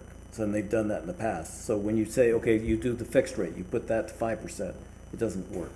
There has to be some rate design aspect that would be good for us to, they should be doing the same thing and we have a little input. So we don't want them to take that 5% and just put it on every single rate we have. Oh, I don't think they'll do that. I think they'll. Well, I misunderstood what you're saying then, because that's what has been done in the past, and that's what I Well, thought the I heard bottom you say. line is we need 5%, 3.5% to satisfy. They're going to come back with any changes, or if they want to leave it the same. That's pretty much their job, and then we'll see how we feel about that. But it's not going to be across the board. It's going to be similar to what we have now, I would assume. It might be just plug in the values, or they might we've already recommended a few things for them to look at, so we got to let them do their job and see what they come up with for the next meeting. I mean, that's the way I look at it. I'm ready to move on. Okay, so what's July? When? So with the holiday, what is our meeting? What's the meeting? Would be the meeting for July? July 1st? You got July 4th. July 1st is the first Wednesday of that month. Now, does that affect anybody's? It does. We're going to be leave? traveling. Anybody else? I'll be Well, out of summertime. town, but I could We're not call going to in. get all 5 of us, that's for sure. But we Yeah. have the ability to come in and talk when we're. We need 3. We need 3. So okay, So we've kicked a dead horse. So the rate study, we'll go ahead and close that out. So agenda item number 2 is closed. Agenda item number 3 now is for any future agenda items. So the first thing we'll do is to make sure we know when we can meet in July. July 1, July 8. July 3rd is third day, Wednesday, July 3rd. That's right before the holiday, so that's not going to work. That's not good. No. July 1st. We have to work. Most people are going to be taking the day off if it's Wednesday. That's what's happened in the past. Wednesday after that is the 10th. 8th. Holly, I think you're off. Yeah, you're on the wrong calendar, Holly. July 8th is 1st or 8th? Yeah, 8th works for me. We're back in town. It works for me. 8th works for me. If I'm on vacation, I'll just come in. I mean, I'll get on the phone. Okay, so is the 8th available? Monday the 8th. No. No, Okay, July. Wednesday. July? What's July? Second July Wednesday. Oh, you're right, I was in the wrong one. The first is out, right? Yeah. Yeah, first is out. How about the Would work for me, yeah. 8th? We have a placeholder for the 8th That's the 8th, right? That's Yeah. Wednesday. from 1 o'clock to when? 2. 1 o'clock to 4. The 4th, Okay, right? that's fine. Okay. Sounds good. On the 8th? 7, 8. On the 8th. Are you here? On the 8th. So I guess since everything's going on and everybody wants to get out, sorry to say it that way. So the agenda items, we will push for next time to see what additional agenda items we want. We're just basically going to be talking about we'll have pretty much the same agenda items as today, I assume. We'll have the minutes, we'll have the rate discussion, and then agenda items for next time. No, the meeting on the 8th will be review of and approval of the minutes, adoption of a recommendation for what we talked about today, and then a presentation on the cost of service component of the rate study. Right? Sounds good. The discussion, So why don't we do that now? I mean, so you want us to to give our blessing to what they said today, next July? Am I hearing you right? They'll do a presentation. Oh, after the presentation? Okay, good. Right, so my goal was to not force you to make a pre-meeting, not to force you to adopt a recommendation on what they've given, so you have a little time to digest it. It sounds like you've agreed to it, and that's good. And what will be the first item before you the next time will be adoption of what we talked about today. Not a full-blown discussion, just a motion, approval. We could do that right now. I mean, if you want, I just don't see the reason for waiting because, I mean, You can do it, because it's agendized that way. It's more, Yeah, we weren't sure you would be ready to do it. Agenda item would have to Oh, so we reopen the have to do agenda it. item. Okay, that's fine. I think we Yeah. just do it next time. And I think that we'll look at the packet and there'll be a little more information. It was more because I did not know or wasn't sure if we'd be giving FCS more data to, but it sounds like you're there. And so it would be good so that the public knows that you're going to be making a motion and they have the opportunity to weigh in Okay, in good. public comment. But it sounds to me that, we can develop a motion to do that. Then you have the FCS study, and if at the end of that study, you say, hey, we think you ought to do this, great. I just think it's more complicated than that, and you might want time to digest it. Well, as long as we say a discussion and, sorry, You have it today. just like we did today, like discussion we did and for possible action. As long as we put for possible action, then we can do a motion. But people have had a chance to listen in on this meeting if they wanted to, and they may very well have comments on what we've discussed over the last 3 hours that they might want to bring forward. So we should at least give them an opportunity to do that before taking action to approve something. Yeah. That's my view, having done this before. Sounds good to me. Okay, so then, like I said, we'll discuss more of the agenda items for the future later. And we will go, so we happy with the item number 3? Close that out? Okay, close up item number 3. And we will go to public comment.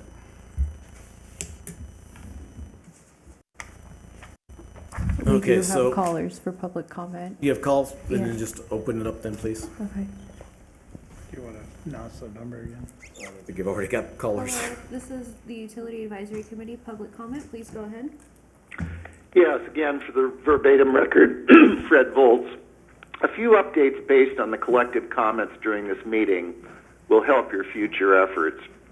First, the existing reserves of $8 million are unlikely to cover substantially higher wholesale rates for increasingly scarce water and electric supplies, which have not been adequately accounted for in the rate study outline or assumptions of how FCS will proceed.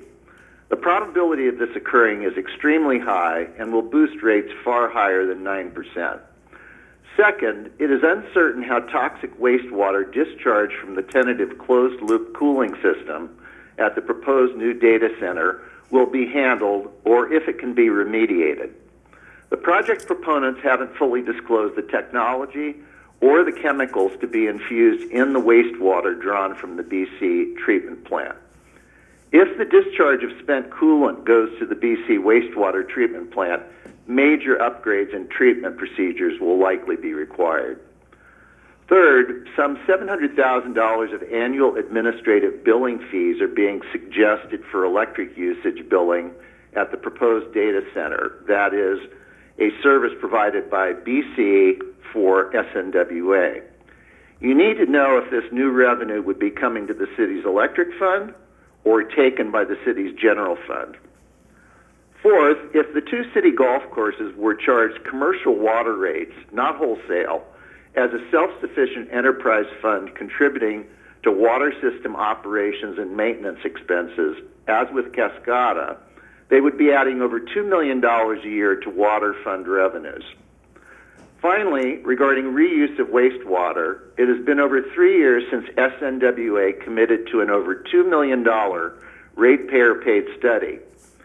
Mr. Poindexter is correct that the study is still in draft format, and NRS allows the city and SNWA to keep the results hidden from public release until it is finalized. There's not even a target release date. Of the three options SNWA studied, all of them are reputed to be massively expensive, with a $200 million figure thrown out at yesterday's multiple data center persuasion meetings held for the public. Effectively, any ongoing reuse of BC wastewater won't be happening because of excessive cost. Thank you. Thank you. Do we have another call? Did that second caller get in? No, the second caller has not gotten in yet, and we haven't received any more phone calls at this moment. Okay, just in case, so if we thought there was an additional caller on that wanted to, so we'll give you just about a minute. That's the number is 702-589-9629.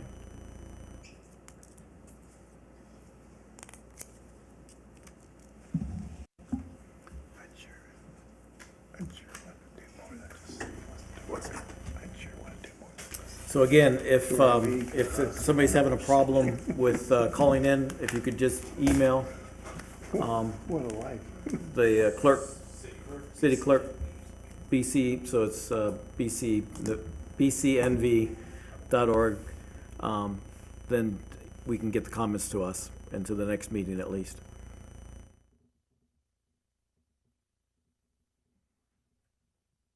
Okay, not hearing anything, then we will close the meeting.